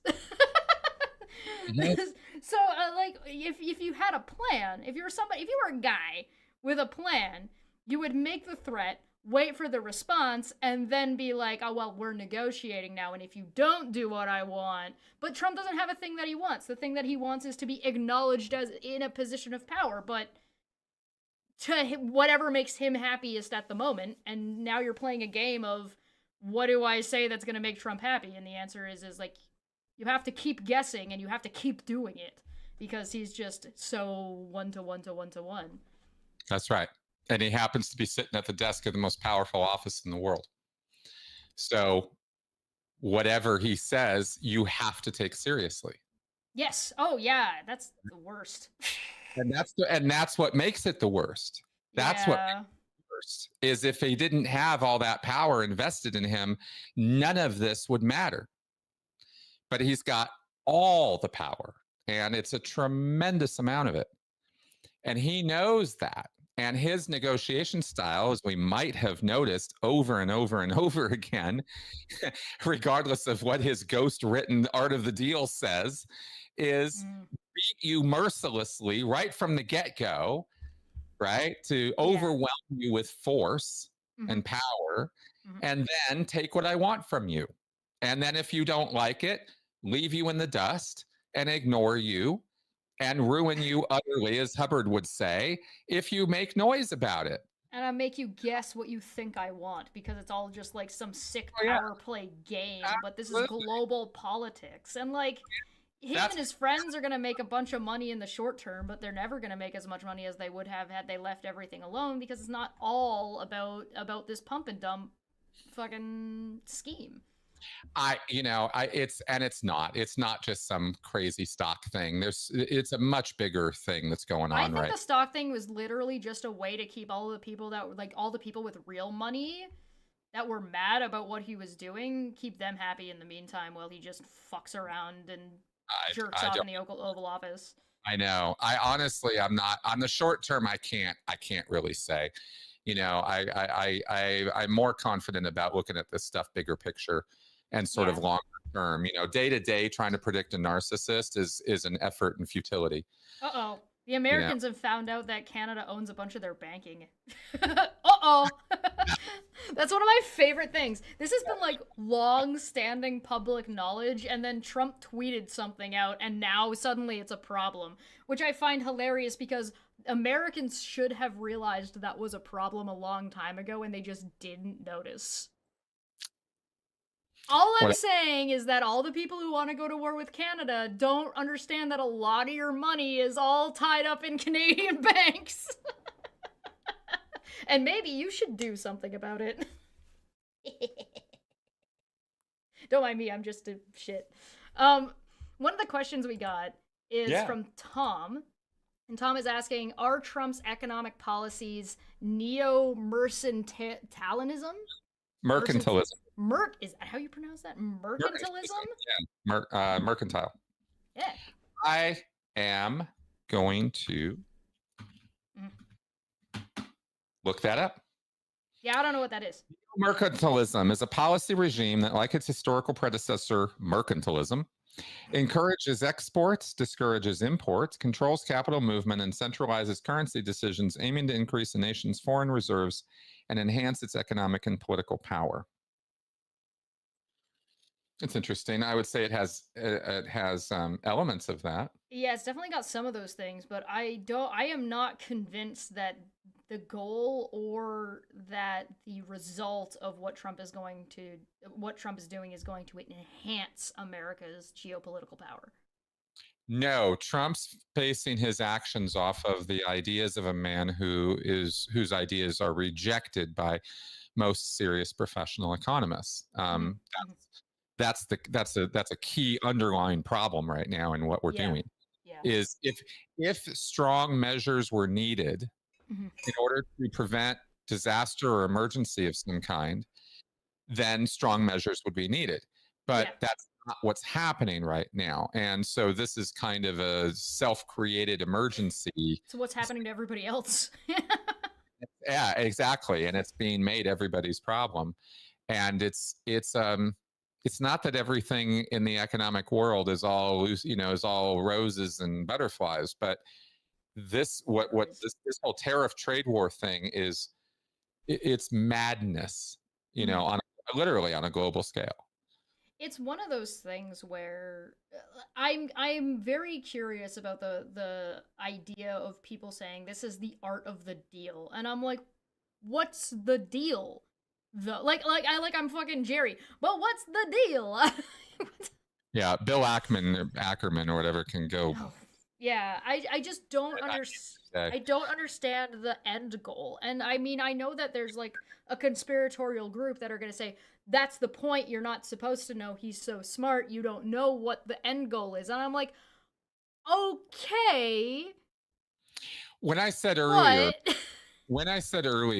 and this is kind of underlined, bold-faced, italicized. I mean, it's one of those like really important things. Mhm. That when I said that Trump's base believes that Donald Trump is the source of truth, Mhm. you got to really get your head around like how powerful that is. Oh, yeah. That's not just a bunch of hicks in rural stick villages who believe that. No. I'm talking about people who are hedge fund managers, who have 7 figures in their bank account. Who are in charge of the FBI. Believe that truth emanates from Donald Trump's lips because if he says it, that's reality. It's not a matter of is it morally right or not. That's never part of the equation when you're dealing with what I'm talking about. Right? This is the source of truth. Right. And that's a huge part of the problem around Trump is that he doesn't acknowledge objective reality as having any significance in his decision making or in the lives of anybody. None of that matters. And it doesn't matter what he said before 20 minutes ago. Oh, words are meaningless to Trump. They're just sounds to get you to do things. That's what words are. To him. Darth has a serious question, which what do you got? Accidentally just implicitly like they just implied that anything else they said before this was unserious. And I'm giving you a hard time. I'm just giving you a hard time. Don't get all fragile about it. It's fine. Serious question for Chris. Chris, do you still believe? So there's an assumption that this was your belief, so yeah. You can clarify that. Do you still believe Trump will end democracy and end elections in the United States? No, I don't. And I said this the other day, so you should watch my shows. So first off, did you ever believe that? I did. I believed there was a time when I hadn't yet, before last November, right? I mean, I'm trying to figure this out, right? And I'm trying to share what I learn or know or think as quickly as I can. You're doing a live stream process. Absolutely reserve the right to change my mind, right? Oh, so yeah, I do believe that I have said or indicated things that Trump is, going to end things and this kind of thing, right? He's definitely ended some things. Yeah, that's for sure. But no, I don't think Trump's going to end democracy. Because what I went and got educated on since then were cycles of history, and the fact that governments rise and fall, and that the American government is going to fall.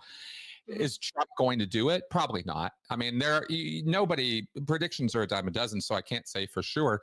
But I don't believe that Trump has it in him to be able to end the United States and our electoral process.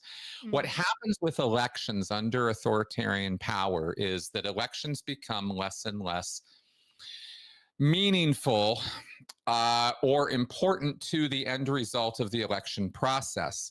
But elections still happen. Yeah, there's still elections in Russia right now. Exactly. So if I said, no, he's going to end all elections, that wouldn't even fit with any history book, right? I mean, it's like, no, that's not how it's going to go down. Sure. What we have to be concerned about is not this is where I was going with Trump earlier. I don't know if I finished this thought on the tariffs, and it's another important one. Trump blinked. Yes. Right? A Putin, an Erdogan, they don't blink. Yeah, they've got a plan. They're like, no, we're putting this in place because there's a reason why we're putting it in place. Trump is doing it because he wants to be respected, because as much as he wants to claim that the other countries respect him, they don't. No, they don't respect him, but they respect his power. Oh, yeah, sure. But he wants respect for him, not for America. Yeah. That's right. That's right. He is too self-centered to be able to pull off what a Putin could pull off. Yeah. And that's why we're not going to have that problem right now, as I see it. Sure. The people who are implementing the America First policy stuff and the Project 2025 stuff and the Doge stuff, which is kind of a separate thing on top of the Project 2025 shit, those people are serious as a heart attack about what they're doing. They are true believers in what they are doing. They're not just a bunch of 1%ers getting it over on people. Even 1%ers have beliefs. Oh yeah. Right. And there are some very true believers in that camp who are ideologically, emotionally driven to reinvent America in the image that they have written out in their policies. So that's very real. And those people are very real, and they are very serious about what they're doing. But without the Congress, the Supreme Court, and the president all colluding to work on this shit together, as is happening right now, it doesn't work. And so will this maintain the way that it's structured right now? I don't think it will, because these things inevitably tend to eat themselves, and Trump is the last person who can, organize his way through this. He's horrible at that. So this is his whole life is shattered relationships and broken people. So so I don't think that he has the capacity to undo 250, 300 years of what we've put together here. But where I go with this, and why I always say it doesn't necessarily have a happy ending in all of this, is because 10, 15 years from now, we do get the true believer dictator. Yeah, then you get there. So you need to correct course now before sooner rather than later. Exactly. I mean, I agree with that. Like, I don't think that Trump has the wherewithal to have a team that can get the stuff done that would need to be done to impose, like, or just take down the entire just not American structure. The people he has around him aren't the most capable. You've got your Pam Bondi, and none of them know what's going on. That's why you get, like, Trump is saying this here, what's her face press secretary says what he said, and then the next day something different is happening. That's why you're seeing it. One of the commerce guys in court saying that, oh no, this isn't being talked about, this isn't a discussion, and then while he's sitting there saying that in court, Trump does the thing that he's saying isn't happening, and then they're like, well, were you aware of this? And he said, it wasn't being discussed yesterday. So you don't have Trump does not have and is not able to build a cohesive team that is a long-term team or plan. No, right? That is beyond his ability to do. That is for sure. Yeah, I definitely think that regardless of whether you like Trump as a president, don't like Trump as a president, agree with his policies, don't agree with his policies, these are just the way things are, regardless. Yeah. But the idea, I do think he is going to make a play on democracy. So I agree with you that I don't think he's going to get rid of all elections in America. There's too many different kinds of elections all over the place in America. I don't think he has the capability of removing that, and I don't even think he would want to. Like, it would be a lot of wasted effort for, like, what ostensibly wouldn't matter. The point is to make an election irrelevant rather than removing it. But I would say that if you make, like, the presidential election or the elections for House and seats in Congress, if you make those irrelevant enough, then I would probably be willing to call that the fall of American democracy.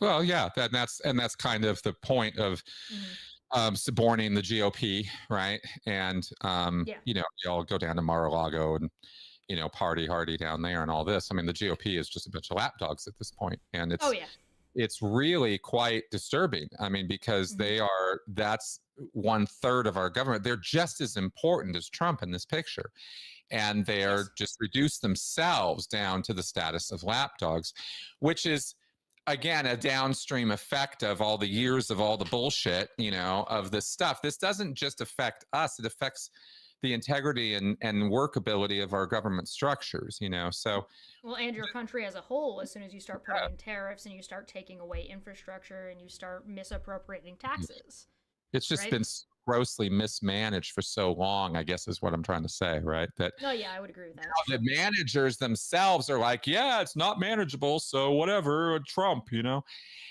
Because they got all rejected. I mean, you know, it's the whole, well, if I don't, you know, go along with the populist post-truth bullshit, then I don't have a job anymore, and so I'll go along with it, you know. And that's the level of integrity that we have in that group, and it's not good. So is your real concern not necessarily what's happening right now in what Trump is actually capable of? Your concern is that this is not going, nothing is going to change after Trump is gone, and in 15 years from now, that's when you're going to see like a Putin show up. Absolutely, that's what I'm afraid of. If that long, and I am very concerned about that, and I think I have a lot of good reasons to be. Yeah, I think that's fair. We've been talking about how MAGA's feelings are valid. Your feelings are valid. Well, I guess, yeah, but truthfully, if people think that this is just Trump, no, and he's going to go away or die or get killed, and everything's going to be going back to the way it was, you're dreaming. It's never going back. Yeah. I mean, you got to get that in your head. We're never going back. That's not what's going on. And that's why it's really important to understand all this economic crap and social forces stuff, because it's not about Trump. Trump didn't make all this happen. The geopolitical vibe, I guess, will tell you what the answer to this question is. Go look at the way any other country is behaving, and go look at the way any other country is handling this scenario. Whether you agree with them or not, they are detangling themselves and removing themselves from engaging and isolating America out. America's trying to isolate itself, and everybody is saying, great. And they're reforming and readjusting these agreements. That doesn't mean that they're going to stop trading with America in totality. That's not going to happen. But what you will see is you're going to see America loses its position of power. It loses its veto power in assuming that Trump stays in NATO. And even if Trump is gone and America rejoins NATO next president or whatever, you're going to lose your veto power. You're going to lose the benefits that you get from trading with Canada and Mexico as a conglomerate, like as a group, right? Things like cheaper oil, things like potash, things like all the prices of all that stuff is going to go up. Because the relationships, the global relationship is the thing that Trump has destroyed. Because keep in mind, this is the America is on round 2. Trump was doing this shit the first term. And everybody went, all right, guys, you get one. America's system is going to handle it. The American democracy and its checks and balances are going to take care of this so it doesn't happen again.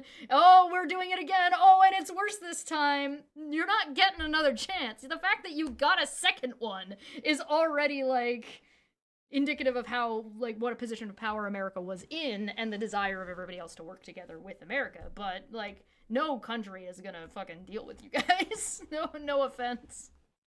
Well, I guess we'll see what happens. I hope that that's not the outcome, but on the other end of that is, you know, perhaps violent conflict, and I certainly don't want that. Yeah, that's a whole other thing. There's That's one thing that Trump is doing that is like the worst thing a dictator would ever do, and it's pissing off everybody all at once.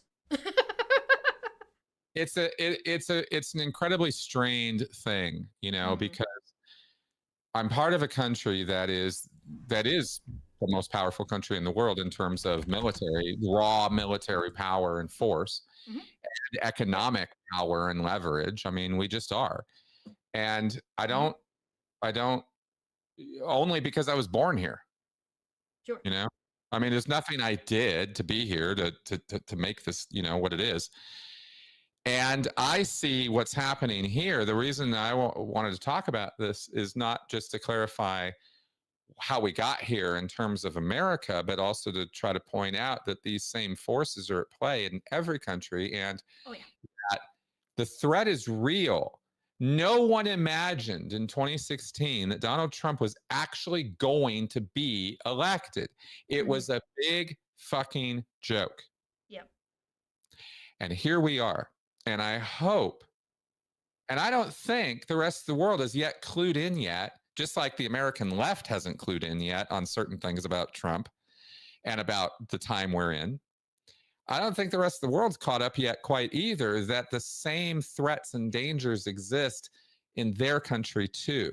There are 2 countries that I think have noticed, maybe 3 if you don't include Ukraine. Ukraine is kind of embroiled right now, so I would give them a pass. And the person that they've elected is already sort of very on one side. You know what I mean? Yeah. Canada is very much noticed. And I would cite 2 things that make this incredibly true to me, at the very least. One is Pierre Poilievre is very much very Trumpy. He's very got the Trumpy thing. He's got the same kind of slogans, the same kind of like populist, the same kind of the stuff he wants to do is the same. It's the same shit. So that would be indicative that we definitely have one. And 2, it's that people recognize that and they don't like it. So Canadians have watched what has happened in America, and Trump has gone through and done his tariffs, and like Canadians are pissed. Like, they are not happy. And the polls, which had the Conservatives, our Trump, in a 20-point lead in seats for the federal election, has swung that they have dropped the seats, they've lost the lead, and the Liberals have taken another 20-point lead on top of where they were. Right. So we're talking about a swing of plus 40, plus 50 points. For anybody who doesn't know, Canadian federal election goes off of seats, and so the number of seats that you need for a majority is 174. The Conservatives are the Liberals are projected to win over 200. And what is the Liberals' main message right now? Building, unification, and fuck Donald Trump. like fuck what's going on right now. And so because the Liberal Party is our right wing, they are our center right, but they're our right wing. They want to, the things that their platform is on is about doing more jobs, more high-skilled jobs, trading out instead of turning inwards, untangling from America more, and still negotiating and dealing with America, because we're not going to not, but our current relationship with America is over, and it has to be, and we need to take care of ourselves.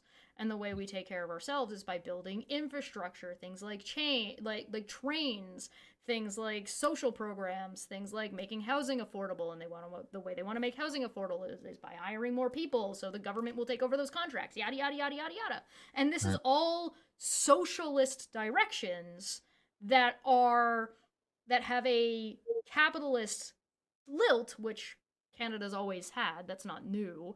And one of the other main cores that is driving this liberal movement, I guess, is the disdain for what Donald Trump is doing, the disdain for Pierre Poilievre's horseshit, and just the blatant dislike for this, it leaves a bad taste in everybody's mouth, and that he's talking about this as an opportunity. One of the things he said in one of his speeches is like, well, America wants to turn inward, and America doesn't want to lead anymore. Canada will do it. Which is a huge thing, because Canada's taken a back seat for a long time. Oh, yeah. No, totally. I definitely got that. Absolutely. So it's interesting to see. And the other place I would say is probably who has noticed, and the left has noticed in politics what's gone on here, is France. France is definitely Macron was already left, and Macron was losing points in his polls. And then Trump happened. And so he's gone back up in the polls. No, I know Le Pen has been banned from stuff. Oh yeah, he got in trouble for legal reasons. And it's all true, but let me point out that all of that is just a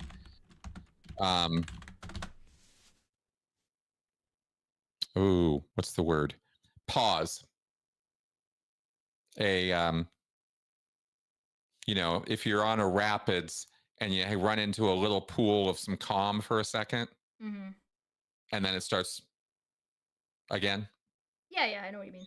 A reprieve. Yeah, a reprieve. There you go. But it's a short one. It's going to be a short one. The reason I say that is because, again, of all these social forces, right? We haven't reset anything. The momentary disruption that Trump is causing, that is pissing people off, threatening, destabilizing things, it's huge. It's huge. I don't mean to make it out that it's not.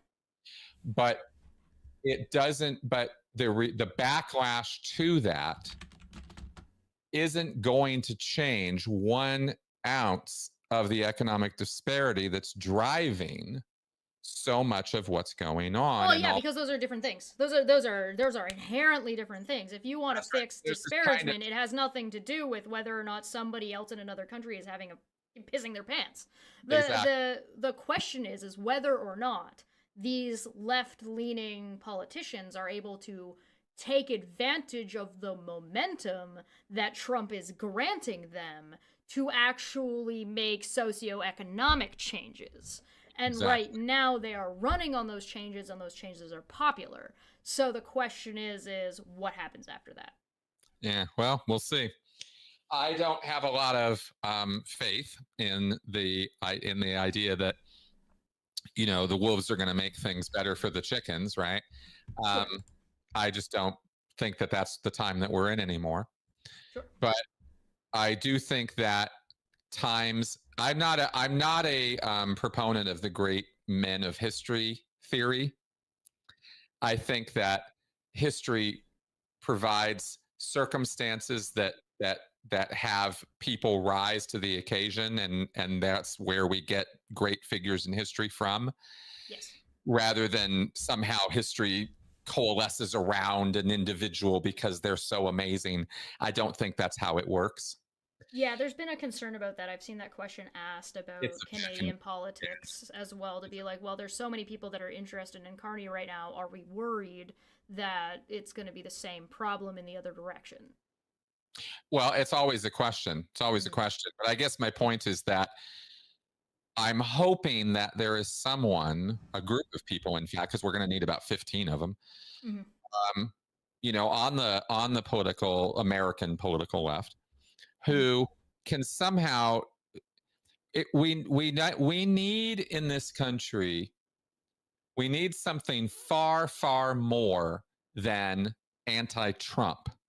Yeah, Orange Man Bad is not a good, isn't a policy. It's not going to study anywhere. Yeah. What I've described, what's happening here is a big result, a big reason why, in terms of social psychology here, is lack of a unified goal, vision, purpose, or meaning for this country. We haven't had something like that in decades. Yes. The last time, I'll argue that the last time that this country was on the same page was right after 9/11. And the only time before that this country was on the same page was when we were going for the moon. Yeah.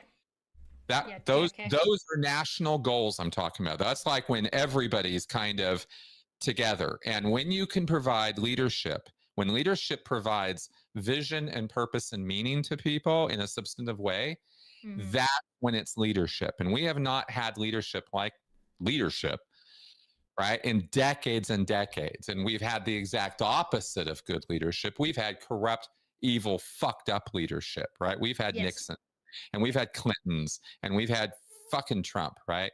And this is just this series of degraded leaders, so to speak, right?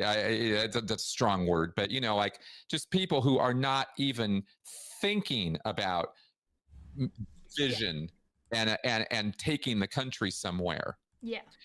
And if we don't get something like that to arise here, then the Dems are lost. Then they're never going to pick back up any steam. Yeah.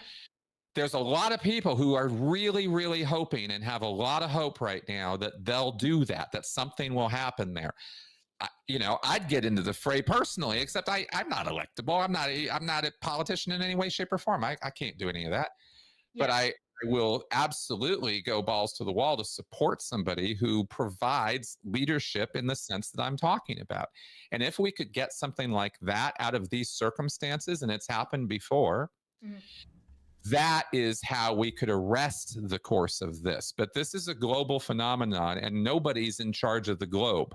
So, the amount of cooperation and work that would be necessary to turn this boat around in terms of the world situation, it's years and years and years of work. Oh, yeah. Right? But we're not anywhere near being on the same page as to what the even problem is to solve. I think, I mean, and that's one of the reasons why I've been enjoying watching Canadian politics. It's one of the reasons why I've enjoyed watching Carney. Carney is putting forward ideas. He is putting forward directions that Canada could go in. His like, if you want to talk about a national goal, this man is talking about two major things, and one of them is turning Canada into an energy superpower. He's like, we have the resources, we have the stuff, we have one of the richest like minerals on the planet. Our national goal should be to become an energy superpower. And to do that, we need nuclear, we need ways of moving stuff around quickly around the country, we need unifying things to make these things affordable and cheaper for Canadians so that we can have higher paying jobs, higher education jobs, so we can invest in these sciences and invest in these he's like, the future is not in oil, period. It's not.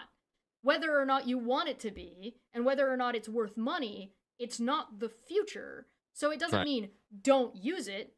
The point is to use it, but use it effectively while we get these other things going. And he's not talking about a goal that's going to be accomplished in a couple of years. He's talking about setting up systems and structures that are, admittedly, he has said things along the lines of, we're going to have to do things at a rate faster, more than you have than this has ever happened before. He's like, we're talking about like World War II level construction here. This is what we're talking about. That's how they should be thinking about it. That is exactly how they should be thinking about it. That's really, I like that. That sounds good. And the second thing that he's talked about is our military. He's talking about like, we were already investing in military, but he's like, there's a gap right now where Canada, or where America cannot be trusted to build military equipment for everybody else. And we have Canada has the facilities, Canada has the space, Canada has the expertise, and Canada has the resources in-house. We have the steel. We have the shit. Then go for it. Your country also has an opportunity right now in terms of brain drain that is a very of the moment thing. Yes. If I were Canada's Prime Minister, I might be thinking quite a bit about incentivizing getting, skilled, highly educated folks who are very serious about leaving this country right now. There are two things happening right now. Three, but I'll talk about two. There are two that are happening right now. One is that there is investment going into our universities to do research and development, where they are hiring and scalping scientists from America. Could be. And the second thing that we're doing, people are going to run to your country right now. Doctors are currently fleeing America, and we are absorbing all of your doctors, which admittedly, one of our medical problems is that we did not have enough professionals. And now we're just like, oh, hey, wow, thank you. Bloody country set a quota on how many doctors you'll train, so you kind of, it's a little bit of a self-inflicted wound on that. Oh, yeah. There's like 3 or 4 things where we're just kneecapping ourselves for no fucking reason, and so, I couldn't believe it. I read that, I was like, what? Yeah, anyway, there's some stupid things. I hope you guys do this, because that would be, I'm telling you, that's the way to go. Canada's got a real super bright future if they play their cards right. And it's our ball to drop right now. It really is. It's your race to lose on that. So, because you've got all the cards stacked in your favor right now in a number of ways. Mm-hmm. And I agree with Smitty there on the nuclear power. I'm really pro-nuclear. I don't understand the whole anti-nuclear thing personally. I really don't. It's kind of like being anti-airplane or something. It's like, it's the safest power we've got. It's like, come on. We need to have a really long-term. We need to be there because we got to get off the fucking fossil fuels. So I really don't get the anti-nuclear sentiment. Canada's got a handful of them. We have some of the most the largest cache of like the most pure uranium. And it's just like we've literally got everything we could possibly need to do things and do things the right way. And so that disenfranchisement that Canadians are feeling at the same time, like you said, is a global thing because Canadians are feeling the same kind of disenfranchisement. That's what our government leaders have got to get their goddamn wits around, and they don't seem to get it. And this is what the technocratic centrists here in this country, this is why they stand there like with their mouths open at Trumpism, is because they're clueless about what's actually driving this country forward. And it's really scary that a whole party whose job it is to understand this stuff, you know, like wow. Yeah. It's wow. You could just miss the forest for the trees like that. But it really is true that they do. And so now we're seeing a lot of this populist rhetoric coming out of the left, right? I mean, even I'm doing it, where I'm sitting here talking about the elite, you know, and the rest of us. That's popular language. That's not democratic language. That's populist language.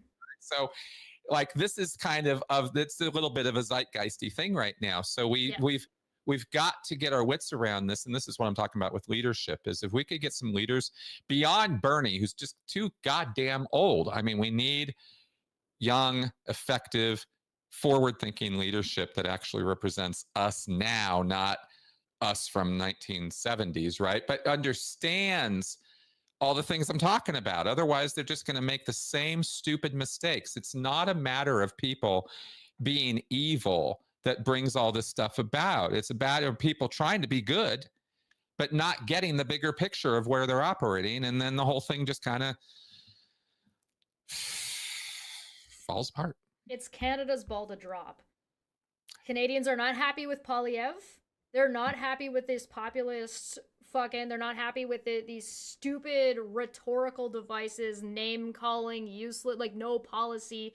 We don't even think, like, right now, taxes are not even very high on the list of things Canadians are listed as concerned about. Interesting. The economy we're concerned about, but the taxes are not the part that we're concerned about.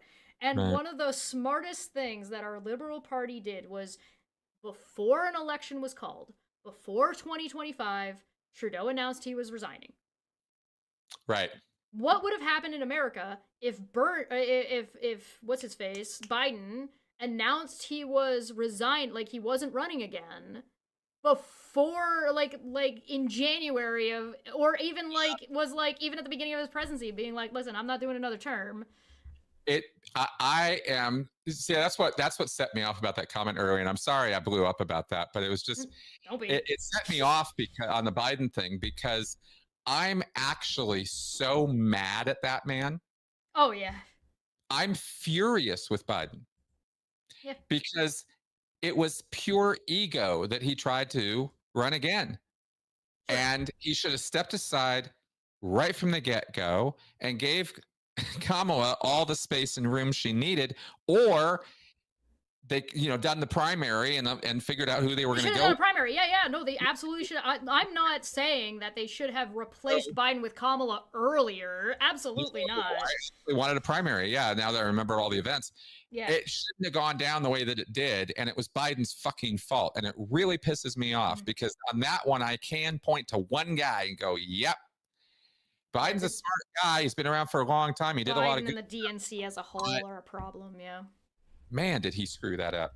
Because it wasn't like Trump was a shoo-in in this last election, by the way. More people didn't show up than voted for him. Oh, yeah. And then there's a whole ton of issues that the Democrats just went out of their way and made it harder. I mean, I think picking Kamala was one of the things that just made it harder for people to vote for the Democrats. Especially if they were going to try to cater to the right-wing racism and hating women. But the one of the things that I'm happy about is if one of the biggest problems that that Canadians are thinking about, or just like America was being concerned about the economy, what did the left wing do compared to the right wing? Keep in mind, the right wing in America, Trump is viewed as an outsider. Whether or not he is, he's viewed as a political outsider. our Trump has been in politics his whole life. He never did anything outside of politics, so he's actually the insider. But our left-leaning guy is a career economist who's never been in politics. He shares some of his knowledge. I hope he knows about this stuff, because so we've taken like the trope and reversed it. But that was something the Liberal Party did. The Liberal Party recognized the problem, let Trudeau do out his term. Trudeau went out on a high note because Trump's an embarrassment, and Trudeau already dealt with Trump his first time, so he knew how to handle him the second time. And because the Liberal Party, unlike the Democratic Party in America, the Liberal Party in Canada is on the same fucking page with each other. I have high hopes. I tell you, Good God! I would move to Canada in a microsecond if I could. I know it's a little chilly up there, but I would be happy to be in Canada. But I'm not one of the brain drain, so nobody's looking for me to come up to Canada. So, but I would love to do that. That'd be fun. Come on, do it. I can't. I mean, I literally, like, I just don't think I don't think y'all would accept me. I don't know how I can. Imagine describing the slander that Trudeau faced and being happy and proud of it. Wow, we took a good politician and bullied them out of office. Good job. I'm glad you think that's a good thing. What? He was there for a long ass time, wasn't he? 10 years. That's a long time. Yeah, the Liberals have been powered for a decade. No, he was gonna, regardless of the slander and like what Polyev did and stuff, and like the interference from India and Russia was a part of our overall issue, but not why Trudeau stepped down. Trudeau was going to step down regardless. After 10 years, people were going to be tired of him anyway. So what they did was they just took advantage of that 10-year rollover period, which is to be expected in any kind of government of our structure. It happens with any other time you look at any long-running individual. People get tired of them, and it's time to swap them out with somebody else. So Carney was actually talking about, there was talks of Carney taking over the position, and he had a soft launch back in 2001. So we kind of knew that this was going to happen anyway. So he was going to step down regardless. It's just that the right was trying to take advantage with confirmed and already investigated interference from Russia and India to try to swing it in, just because that you're having a rollover and who's in charge doesn't inherently mean the other side is going to win the next election. So they were just trying to take advantage of an already existing pattern to to try to convince people to come to their side. And it was working until Carney came in, and then they were like, wait, it's Carney. So it would have been a way closer vote. But then Trump decided to, like, shit himself and destroy and, just fucking cause so many problems that it's making Carney look like a godsend. So, it would have been a close race, but with, all the Trump stuff, Carney's just in the polls. So. Cool. It's interesting. It's fun to watch. I'm going to be covering more of it on my channel, but, on my personal channel, but. We should get out of here. We've been live for a long time. 2 hours. Yeah, it's gonna get going. But thank you very much for giving me a, soapbox on. Anytime. I think these conversations are interesting. I'm sure we'll do another one. Yeah, absolutely. I'm always around. I'm happy to talk about this stuff. Yeah, I just wanted to I hope this was a little bit of clarity. That's all I was really trying to bring. It's just look, this isn't about the Orange Man, and it's not Orange Man bad. This is a much bigger problem. And there are a lot more forces at play. And when Trump goes away, and he will, we're still going to have all these same problems, and let's not have a normalcy bias and, it's all going to get back to normal. It's not. Not till we solve these problems. So I hope that helps. I find our discussions entertaining and interesting, and they always bring different perspectives. So I am all down for that, and people are more than happy to discuss in the comment section below. And God, the ignorance is amazing in the side chat right now. Absolutely hilarious. Awesome. They're talking about managing trade deals with Putin as if that's a thing and not a NATO issue. Tell me you don't know anything about geopolitics without telling me you don't know anything about geopolitics. I'm dying, dude. It was so funny. funny. All right, let's get out of here. Thank you so much for joining us. I've been Chesh. This is Chris. Links are in the description down below. Thanks for hanging out with us today, and we'll see you next time. Bye-bye.